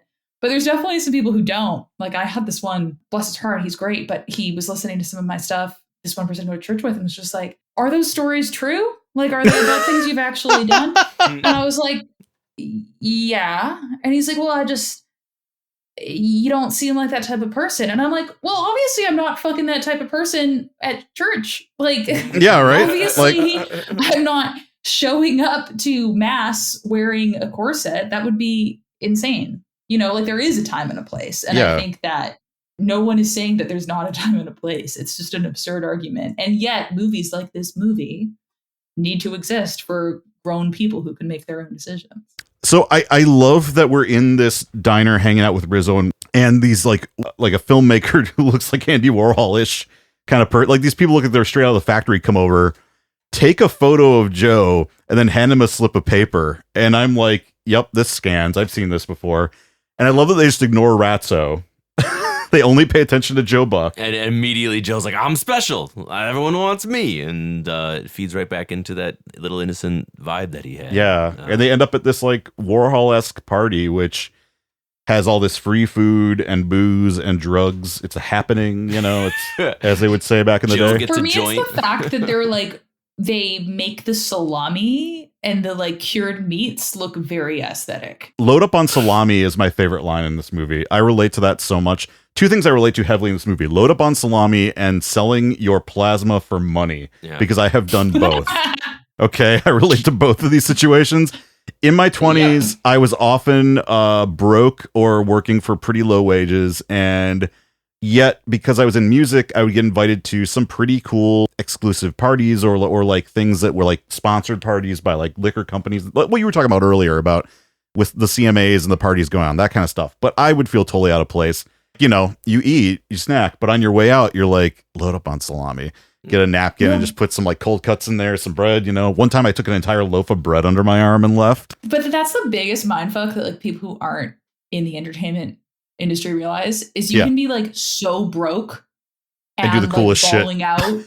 balling out on like the nicest free shit at the same time. Our first year here, my husband was waiting for his green card, so we were really poor, and I did not realize that servers and bartenders only made $2 an hour in Tennessee. So that was a culture shock for me. So we were like really broke, eating a lot of like dried beans. I was working at a fancy steakhouse, and when I took food to the back, I would, if it had been eaten by like a girl my age that looked clean, I would just like eat the steak that she didn't finish. You know, if it was an old dude, I would throw it out. You didn't get in trouble for that? Because that's like a no-no in like service. Oh yeah, I got in so much trouble, but I was like, I'm fucking hungry and I need iron, so we're gonna do this. I need iron. Like, you know, so poor, and then the next day you're at some like fancy label party and you're having caviar, and it's just what is going on right now? I remember I worked a New Year's party one year, and I think it was the year T-Pain was headlining. Nice. And nightclub gigs do not pay a lot of money. People they took a liking to you. Somebody who had like a table would be like, come over here. And I'm like, what's happening? What are we doing? They'd break out this bottle of champagne. I forget what it was called, but it was like a big old bottle. It's like the guy paid like $10,000 for this bottle of champagne. I think it's the Magnum. Yeah. And he hands me a glass of it. And I drink it. Yeah, I mean, I guess that's $10,000 champagne. I don't feel like once you hit a certain price point, I don't think it gets better. No, honestly, not. I do know that they don't get better after a certain price point. Yeah, it's weird, and it's because then you go home and you're like, oh fuck, my Venture card's not loaded. How am I going to get on the fucking bus? I got to borrow money from somebody, you know, or I got to go to the ATM and take out money. In the movie, right? It's like you see he's in. So they leave the party. Right. He's tripping out at the party. Ratso falls down the stairs, which is, for me, one of the saddest scenes. This is after they've negotiated like a deal for him to sleep with this woman, Shirley, for money. And then he's in Shirley's fancy apartment, and it's such a contrast to the place that they're squatting. Like, it's visceral, it's lit differently. And she's like has like a job, dresses like an adult. Like, that was the thing too at these parties. Like, you would meet people who were a little bit older than you or were even your own age who came from money. And if you ended up like hanging out with them after, you're like, this is way beyond my, you know, I'm just like way outside of my element right now. If you went back to somebody's place and they were in a skyscraper with like a view of the city. Late night, what do they play Scrabble? They play scrimmage. Yeah. And that's when well, he can't get it up, right? He can't get it up. Never had that problem before, ma'am. This is on the drugs. I think it's the drugs he took. Didn't they give him uppers and then he had a joint, which he had never smoked before? Yeah. I think it was a joint and he had some uppers. I feel like he's hallucinating too. He was, but yeah, I don't know. Who knows? Yeah. Something was spiked. I mean, Lord knows. The idea for me, it was basically like someone handed him what he thought was a cigarette, and then someone else tried to steal it from him. He's like, "Hey, man, that's mine." And then someone who's never smoked pot just smoked all of that to himself. I will say it's interesting that in the same year we get the acid trip scene in Easy Rider in the same year. These are people not comparing notes, making two movies totally on separate sides of the United States, coming up with the same idea to like, we need a trip scene in this movie. Mm-hmm. I think that's kind of wild that they are mirrored that way. And yeah, Shirley, they play cribbage, and I think it's her accusing him of being gay that gets him to get hard, which is interesting. Oh yeah, I guess I kind of remember that. And he basically was like, no, I'll show you or something. Yeah, it's like the challenge to his manhood is what makes him get off. And the sweetest detail there is here how he can't spell money.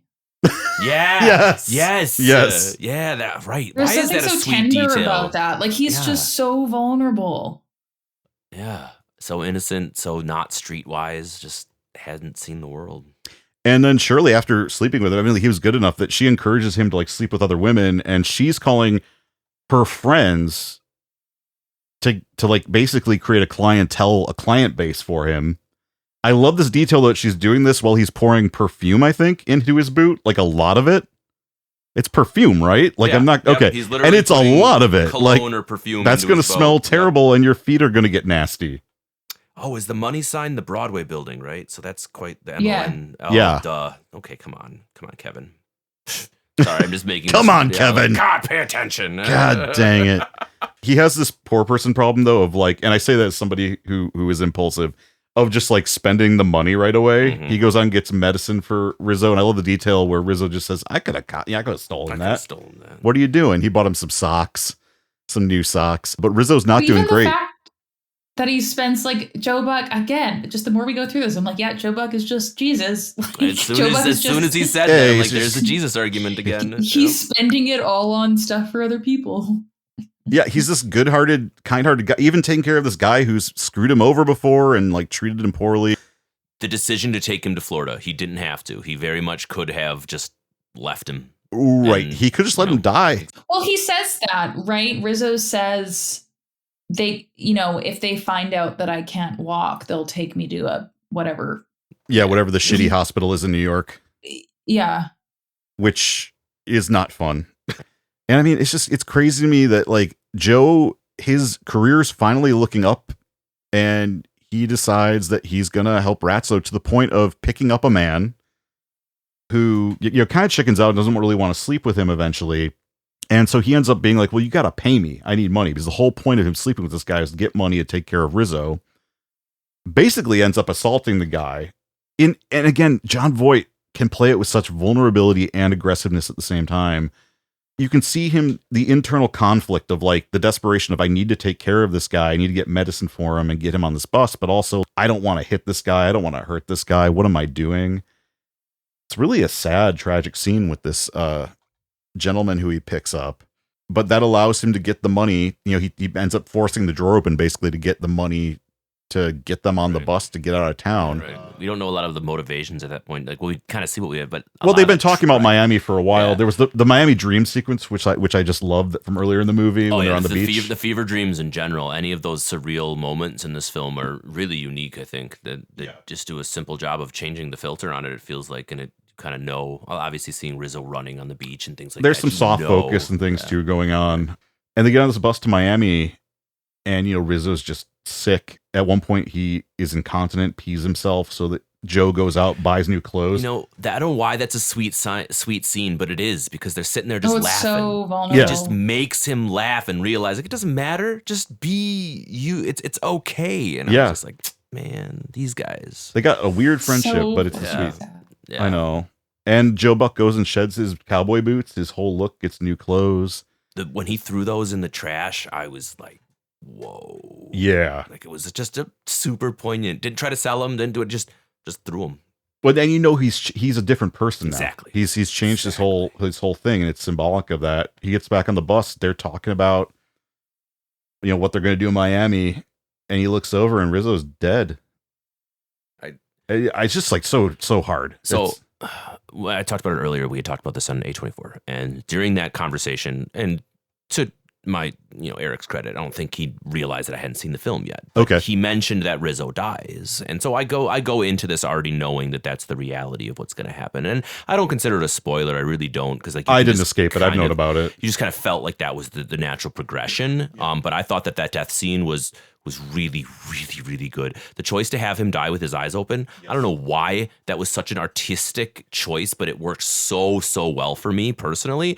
I don't know what it was about it. I can't even articulate it what it was, but it just worked so good. I love that this bus driver evidently has seen enough people die on the bus that he just says, close his eyes. We can't do anything. Yeah, we can't do anything. We're just going to keep going. Yeah, we're almost into Miami. Everyone. We're just going to drive with the dead body, everybody. It's going to be fine. And then all those women looking back in a very so concerned.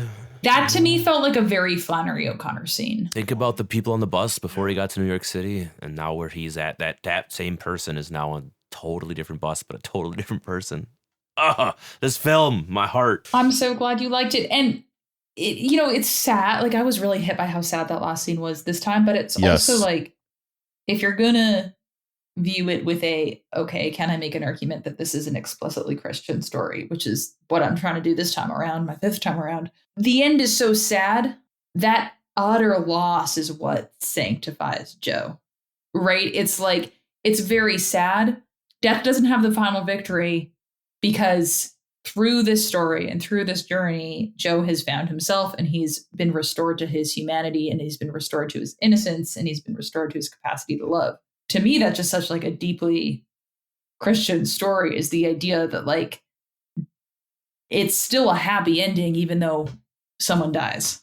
Because the movie just got done showing you all those things that he could have slipped into, all the things that could have taken him down, and he could have lost his innocence. He got stuck in every single one of the scenarios that this film put us in, but they bring him out on the other side, and that's what makes it so happy, even though it's sad. Yeah, and he still wins, right? He still wins because he has his capacity to love and forgive and, you know, be good in the world, be of good in the world. Well, and he has the possibility to change. You know? Yeah, right. The ambiguity of the ending, like you don't know what's going to be next for Joe, but you think it's probably going to be better than what he came from. It is very funny that The Graduate and this both ended in an ambiguous ending on a bus, though.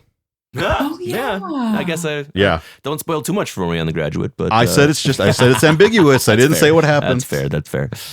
They're both ambiguous, but I think they're both trying to get you to draw a conclusion. Right, exactly. And you can draw a lot of different conclusions because it's, again, both movies kind of work that way. I do want to touch on the soundtrack real quick. Most of the incidental music was by John Barry of James Bond fame, who wrote the James Bond theme.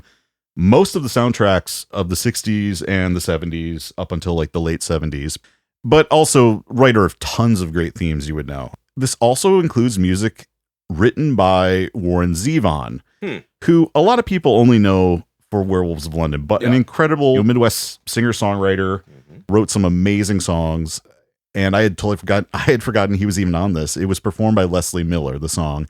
There's other songs by a band called The Group and a band called Elephant's Memory, who were actually they're the backing band for like Yoko Ono and John Lennon.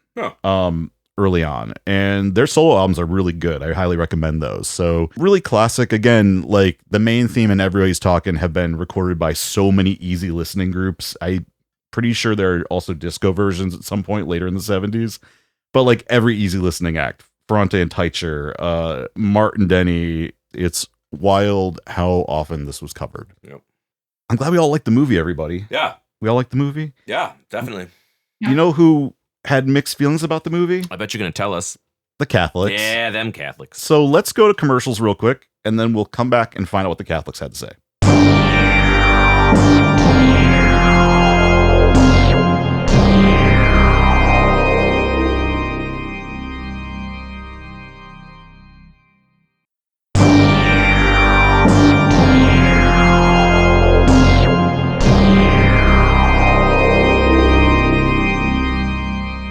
And we're back. What did the Catholics have to say? Well, this was actually way more complicated than I thought it was going to be. It turns out Midnight Cowboy was selected for the International Catholic Film Bureau Prize at the 14th International Film Festival. It's crazy that this happened. I mean, honestly, I did not expect to find out that this screened at a Catholic film festival. And it says this was in Berlin that this happened. So I guess that checks out. Maybe the Germans were into it, but that is shocking. Not the Berlin part, but the Catholic part. Yeah. Well, and here's the official review on it from 1969. This is coming from the St. Louis Review in August of 1969. Midnight Cowboy, the first major American film to receive an X rating from the movie industry, has won qualified support from the National Catholic Office for Motion Pictures, which we call NCOMP, which has given the film, now here it says an A4 rating. This is confusing to me because during this time, the ratings would have been B or C. And my understanding this was a condemned rating. So I'm a little bit confused by this. My only thought is maybe the U.S. bishops and NCOMP were like not unified on this. A4 though is still pretty bad. It means morally objectionable for adults with reservations. So basically, like, no one should see this unless you really, really think you can handle it. Or like it won't send you straight to the confessional. And so I found that interesting. What it says here is the film office said that mature viewers will find the film a rewarding experience, but caution that it will undoubtedly disturb those who miss the point. There you go. That's exactly it. In Berlin, Midnight Cowboy was selected for the International Catholic Film Bureau Prize at the 19th International Film Festival. So interesting. We have basically a condemned rating, and then it's playing a Catholic Film Festival. From Joseph LaRose, this is in the Clarion Herald, 14th of August, 1969. Midnight Cowboy is a raw, harsh film. It is brilliantly directed by Schlesinger and superbly acted by Dustin Hoffman and Jon Voight. Sex plays a major role in the film, and the heterosexual episodes are depicted realistically. They're erotic, but not leering or sensational. The language is unaffectedly sprinkled with goddams, at each repetition of which the rather young adult audience at the Cine Royale demonstrated a lack of maturity by reacting with laughter. I'm being immature right now. Midnight Cowboy belongs to that rare class of films that may be called truly adult. It is shocking but honest, sordid but yet not dirty, in the sense that it does not revel in the sin and ugliness it depicts, but rather portrays it as the degrading, self-destroying thing that it is. Instead of using characters and theme as excuses for indulging in leering visuals, it manages to place emphasis where it belongs on the characters as human beings. All of them, but especially Joe and Ratso, two guys drifting in a squalid, polluted bay of the sea of humanity who finally wind up with just each other. I think most young adults, while they probably wouldn't be terribly shocked by the movie, would not get much out of it as a valid dramatic experience unless they're unusually mature. Older persons who can tolerate somber, unflinchingly realistic screen fare may find Midnight Cowboy to be a moving film. I mean, I like that review. Yeah, that was good. I love that review. That was a good one. Well, and it's just also, it's like the assumption that depiction, you know, to depict something is the same to condone something. Right, exactly. Right. Is really, unfortunately, a popular one, but it's so limiting, and it seems like that review gets it. Now, this next article from the Catholic Transcript is interesting, from January 1970, the 23rd of January 1970. Family movies way ahead of sex films as money producers. So this is going back to the frequently repeated Catholic complaint that family films make more than, quote, adult movies. Despite all the publicity given to sex-rated films, clever. See what you did there? During the past year, 1969's biggest money-making picture was a Walt Disney comedy, The Love Bug, according to a box office survey. In a report headlined, "Year's Surprise, Family Films Did Best," the show business paper Variety revealed the 10 leading moneymakers last year to be, in order, The Love Bug, Funny Girl, Bullet, Butch Cassidy and the Sundance Kid, Romeo and Juliet, True Grit, Midnight Cowboy, Oliver, Goodbye Columbus, and Chitty Chitty Bang Bang. 4 of the top 10 moneymakers were rated A1 by the National Catholic Office for Motion Pictures, which mean morally unobjectionable for all. Love Bug, True Grit, Oliver, and Chitty. I love that they just call it Chitty. Yeah. Runner-up Funny Girl was rated A2 as unobjectionable for adults and adolescents. Bullet and Butch Cassidy were rated A3, unobjectionable for adults, while Midnight Cowboy, Goodbye Columbus, and Romeo and Juliet were rated A4. Morally... Romeo and Juliet? It's got nudity in it. It's the Zeffirelli one. The Zeffirelli. No, I know, but that's such a... It has like a bum and some boobs. Like, it's... Also, wasn't she underage when they shot that? Well, yeah, no, there's a lot about how that movie was made that is actually pretty terrible. So in retrospect, it may actually be morally offensive. Yeah. But aren't they married, though? Like, they're married when they have sex. I don't know. These are Catholics. I don't get it. Yeah, there's still 14-year-olds in the original. Not titties. Shakespeare. I mean, Bullet, I think, has probably more like objectionable violence in it to the average adult than Romeo and Juliet has anything objectionable in it. But what do I know? I mean, that's the thing. We found that usually they ignore violence over sex. Sex, any nudity even. Like, not even sex, just like nudity will get you into these upper categories pretty quickly. Which to me is kind of what I was saying earlier. It's right. Where this code actually seems like it has more in common with, like, you know, Protestant, nationalistic, right-wing Christianity than a true Catholic tradition. Like, one thing I will say I admire about Catholicism at its best, which is not always the case in this country, but, you know, at its best is its ability to kind of have like a consistent moral ethic around things like this. Yeah. And like, you would think that a true Catholic take would be like, the violence is the absolute worst thing, you know, like condoning killing people is the absolute worst thing. Not two married people loving each other realistically. Yeah, and like theologically, it's a lot more worse to murder someone than I was about to say it's one of the 10 Commandments if I remember my theology. Well, right. it's really like about Puritanism, because if you go to Europe, it's like Catholics were like painting naked ladies all over their churches, like they don't care about nudity, but like the Catholics over here are very different, and I think a lot of it's the Puritan influence, like you said. Yeah, I think that's the response to an American Puritanism, as opposed to, I don't think that's like endemic to Catholicism itself. And I think I'm finding that out the more I dialogue with Catholics outside the United States who were also not raised in a Catholic tradition that was brought there by missionaries, because I feel like the two places I see it are American Catholicism, and then places that were like Catholicism was brought there by American missionaries. And it's just like they brought on that kind of Catholicism. When you look at places that have been Catholic a long time, it's like they're not like this.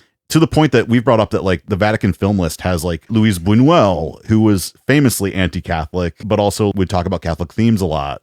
Or like Pasolini, who was both gay and a communist, but grew up Catholic. It's wild, the discrepancy between like European Catholics and American Catholics, Catholics in the Philippines, or just the world is very vast and diverse. Even with the US, there's a diverse opinion about movies, as we've seen with a lot of these reviews. So part of my goal with the show is just to show how complicated like Catholic culture and thought is. Like, it's not a monolith. What you are doing is such a good way to do that. Talking about different religious reactions to culture, I think, is the best way to show that not only is Catholicism not a monolith, but Christianity isn't a monolith. I think that as Americans, that's something we really need to be reminded of. I think there's something very nationalistic about thinking that there's only like one way to view your faith, or that your faith only exists in an American context. 100%.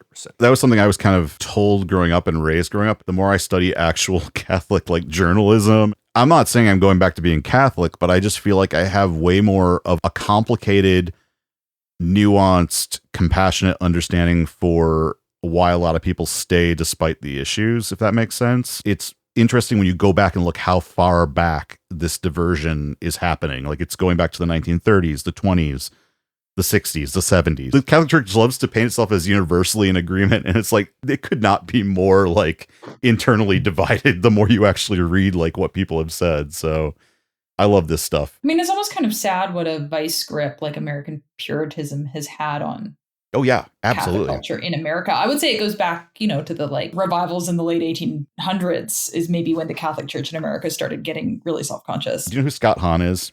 It rings a bell, but refresh me. He's a popular convert to Catholicism who teaches at Franciscan University of Steubenville. He's a pretty big voice for like, getting people to, he's part of the reason my dad joined the church. Scott Hahn in recent years has become more supportive of like Christian nationalism. He spoke at a Christian nationalist conference at Franciscan University of Steubenville with J.D. Vance before the election, kind of like signing off essentially on J.D. Vance as like a runner to Catholics, being like this guy.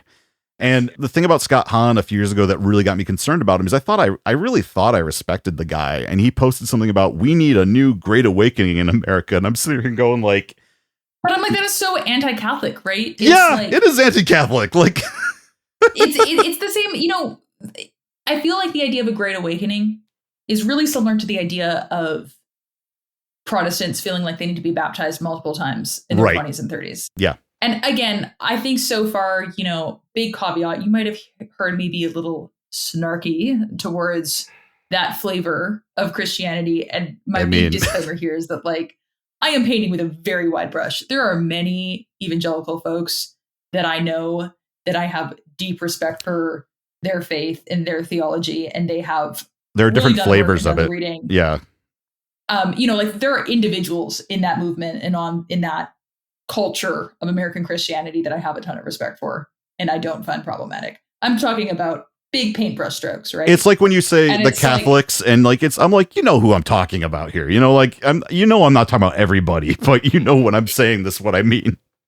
Yeah. But even the idea that, America needs another great awakening is it's problematic. Feels like such a Protestant idea of like, we need to be baptized again. And to me, the Catholic response to that would be like, well, that's heretical because you're saying that it didn't work the first time. The Great Awakening was also inherently Protestant and inherently anti-Catholic. So, there's that too. No, totally. If you're going to be Catholic and say that we need another awakening, then you're saying, like, aren't you saying then that one true Catholic and Apostolic Church has failed? Right. Seems like it, yeah.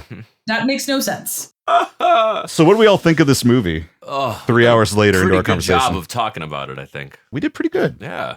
Y'all, I'm sorry for talking so much. We got some good. Letting me do this. We love it. I cut it down. It's okay. No, you told us to run timers, but it doesn't matter. I know. I'm always in favor of, like, if the material's good, keep going, and then I'll stop us if it gets really off the rails, which has happened a few times. Yeah, no, good conversation. I got my scissors out, so cool. Kevin, what did you think of this movie? First timer. Right. Without repeating myself too much, as our listeners have gathered by the end of this episode, I had not seen this film going into it. So anytime you are set on a task of watching something that is well regarded in a lot of circles, when people you respect have given it glowing admiration before you even get into it, you go in with a little bit of a different lens. I am a type of movie reviewer that wants nothing to do with a film before I review it. Meaning, I don't want to watch trailers. I don't want to read things. I want to go in with the most open mind that I possibly can going into a film. I don't want to have any bias whatsoever. And I accomplished that for the most part with Midnight Cowboy, knowing that it was well regarded, but not really knowing what I was getting myself into.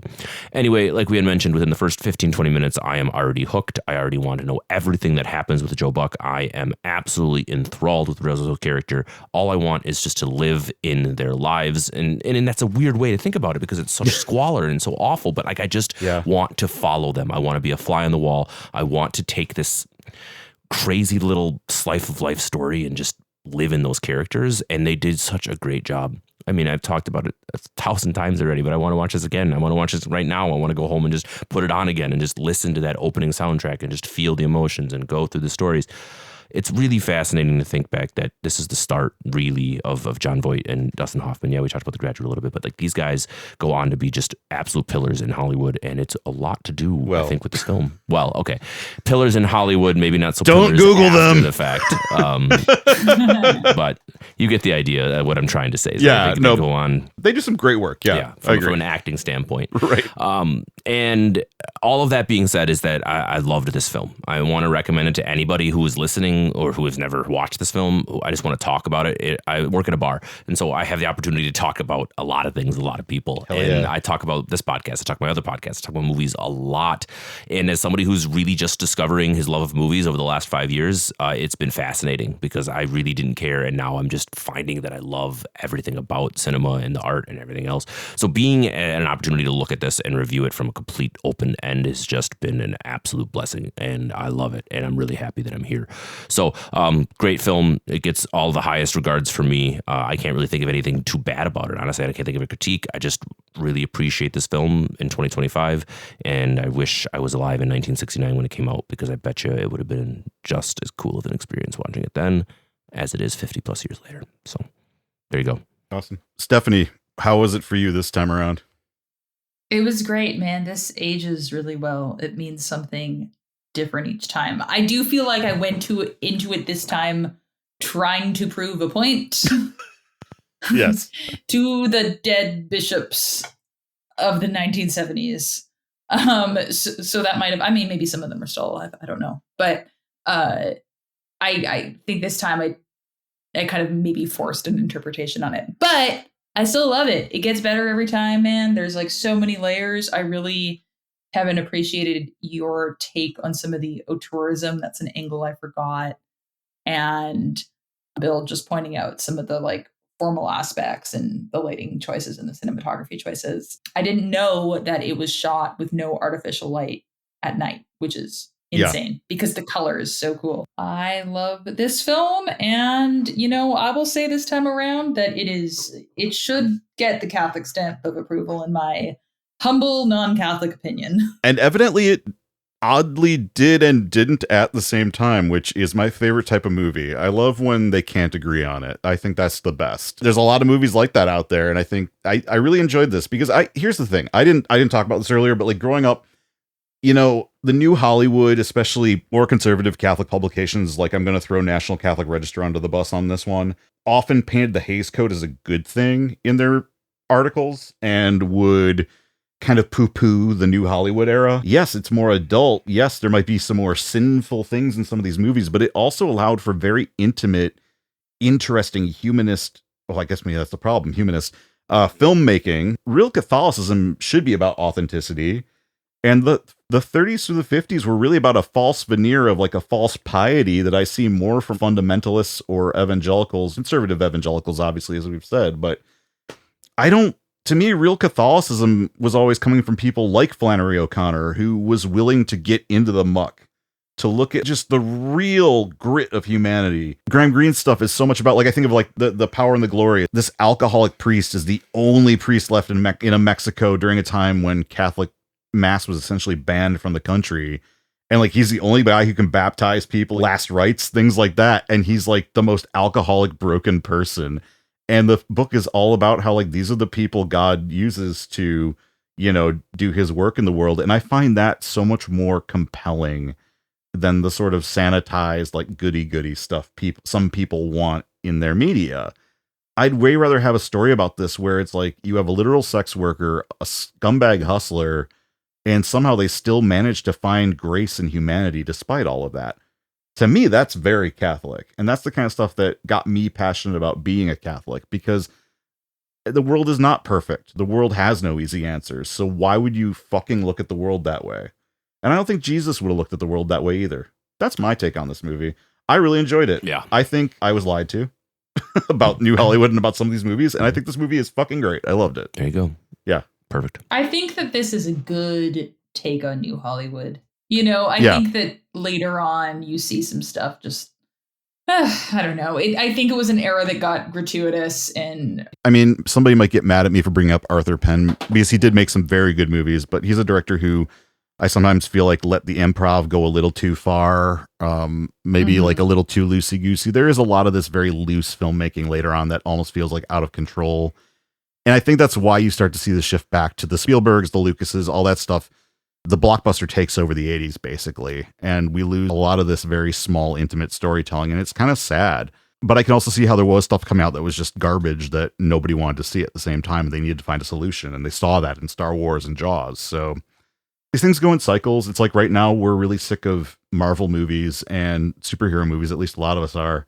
And then Anora's winning Best Picture. So I think it's that's what I was about to say. I was about to be like, what this movie reminded me of? Anora. Yeah. This was a moment in time, and it's cool to really like dive into this moment. So it's been a good journey. I've loved seeing this movie for the first time.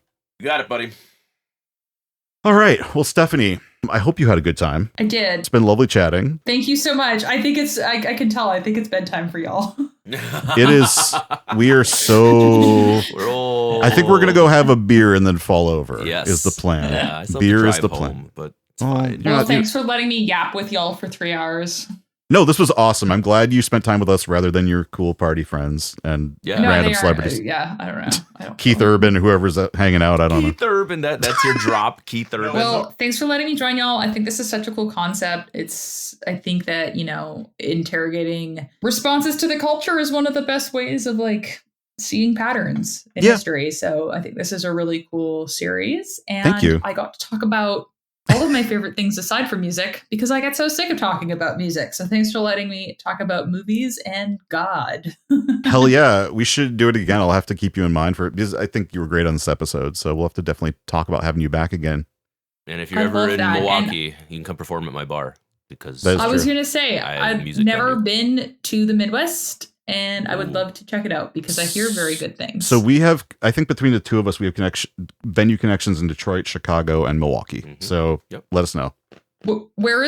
What's the country song I'm writing? Delilah's Bar? Delilah's, yeah. But there was a little alliteration. It was Delilah's downfall, I think is what she's going to call drank to death in Delilah's. Yeah, that's it. Yeah, there we go. You'll workshop it. Don't worry. You'll get there. It's going to be so good. Well, yeah. The music that y'all have seen on the internet has been out for a few years. But like I was saying, I got to record a full-length record a few months back. And that's going to be out in 2026, top of 2026. I'm super excited for it. It's called Violent Delights, and I recorded it with Grammy winner Gary Nichols and Muscle Shoals. And then I'm getting back into writing for other folks. So there's some other artist projects that I'm working on in the next year that I'm really excited for, but I can't say anything yet. Been there. So, we've been there. Very cool. Check out the new music. I'm on Instagram, TikTok, Spotify, YouTube, Apple Music, all the places. Stefanie Joyce. That's Stefanie with an F. Yes. Awesome.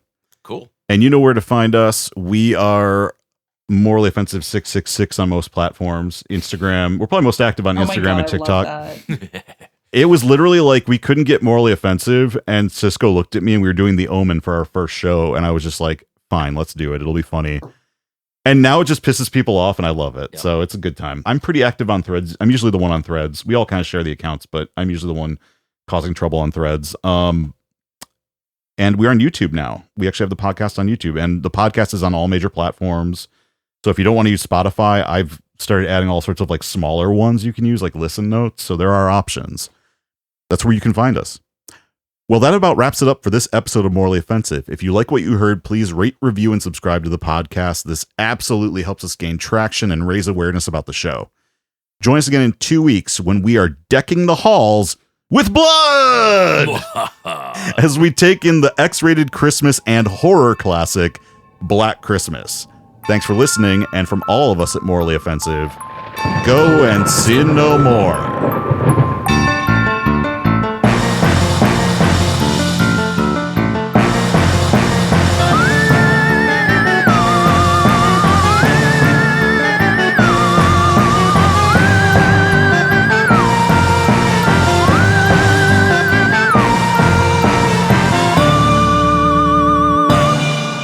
We did it! Woo! Woo!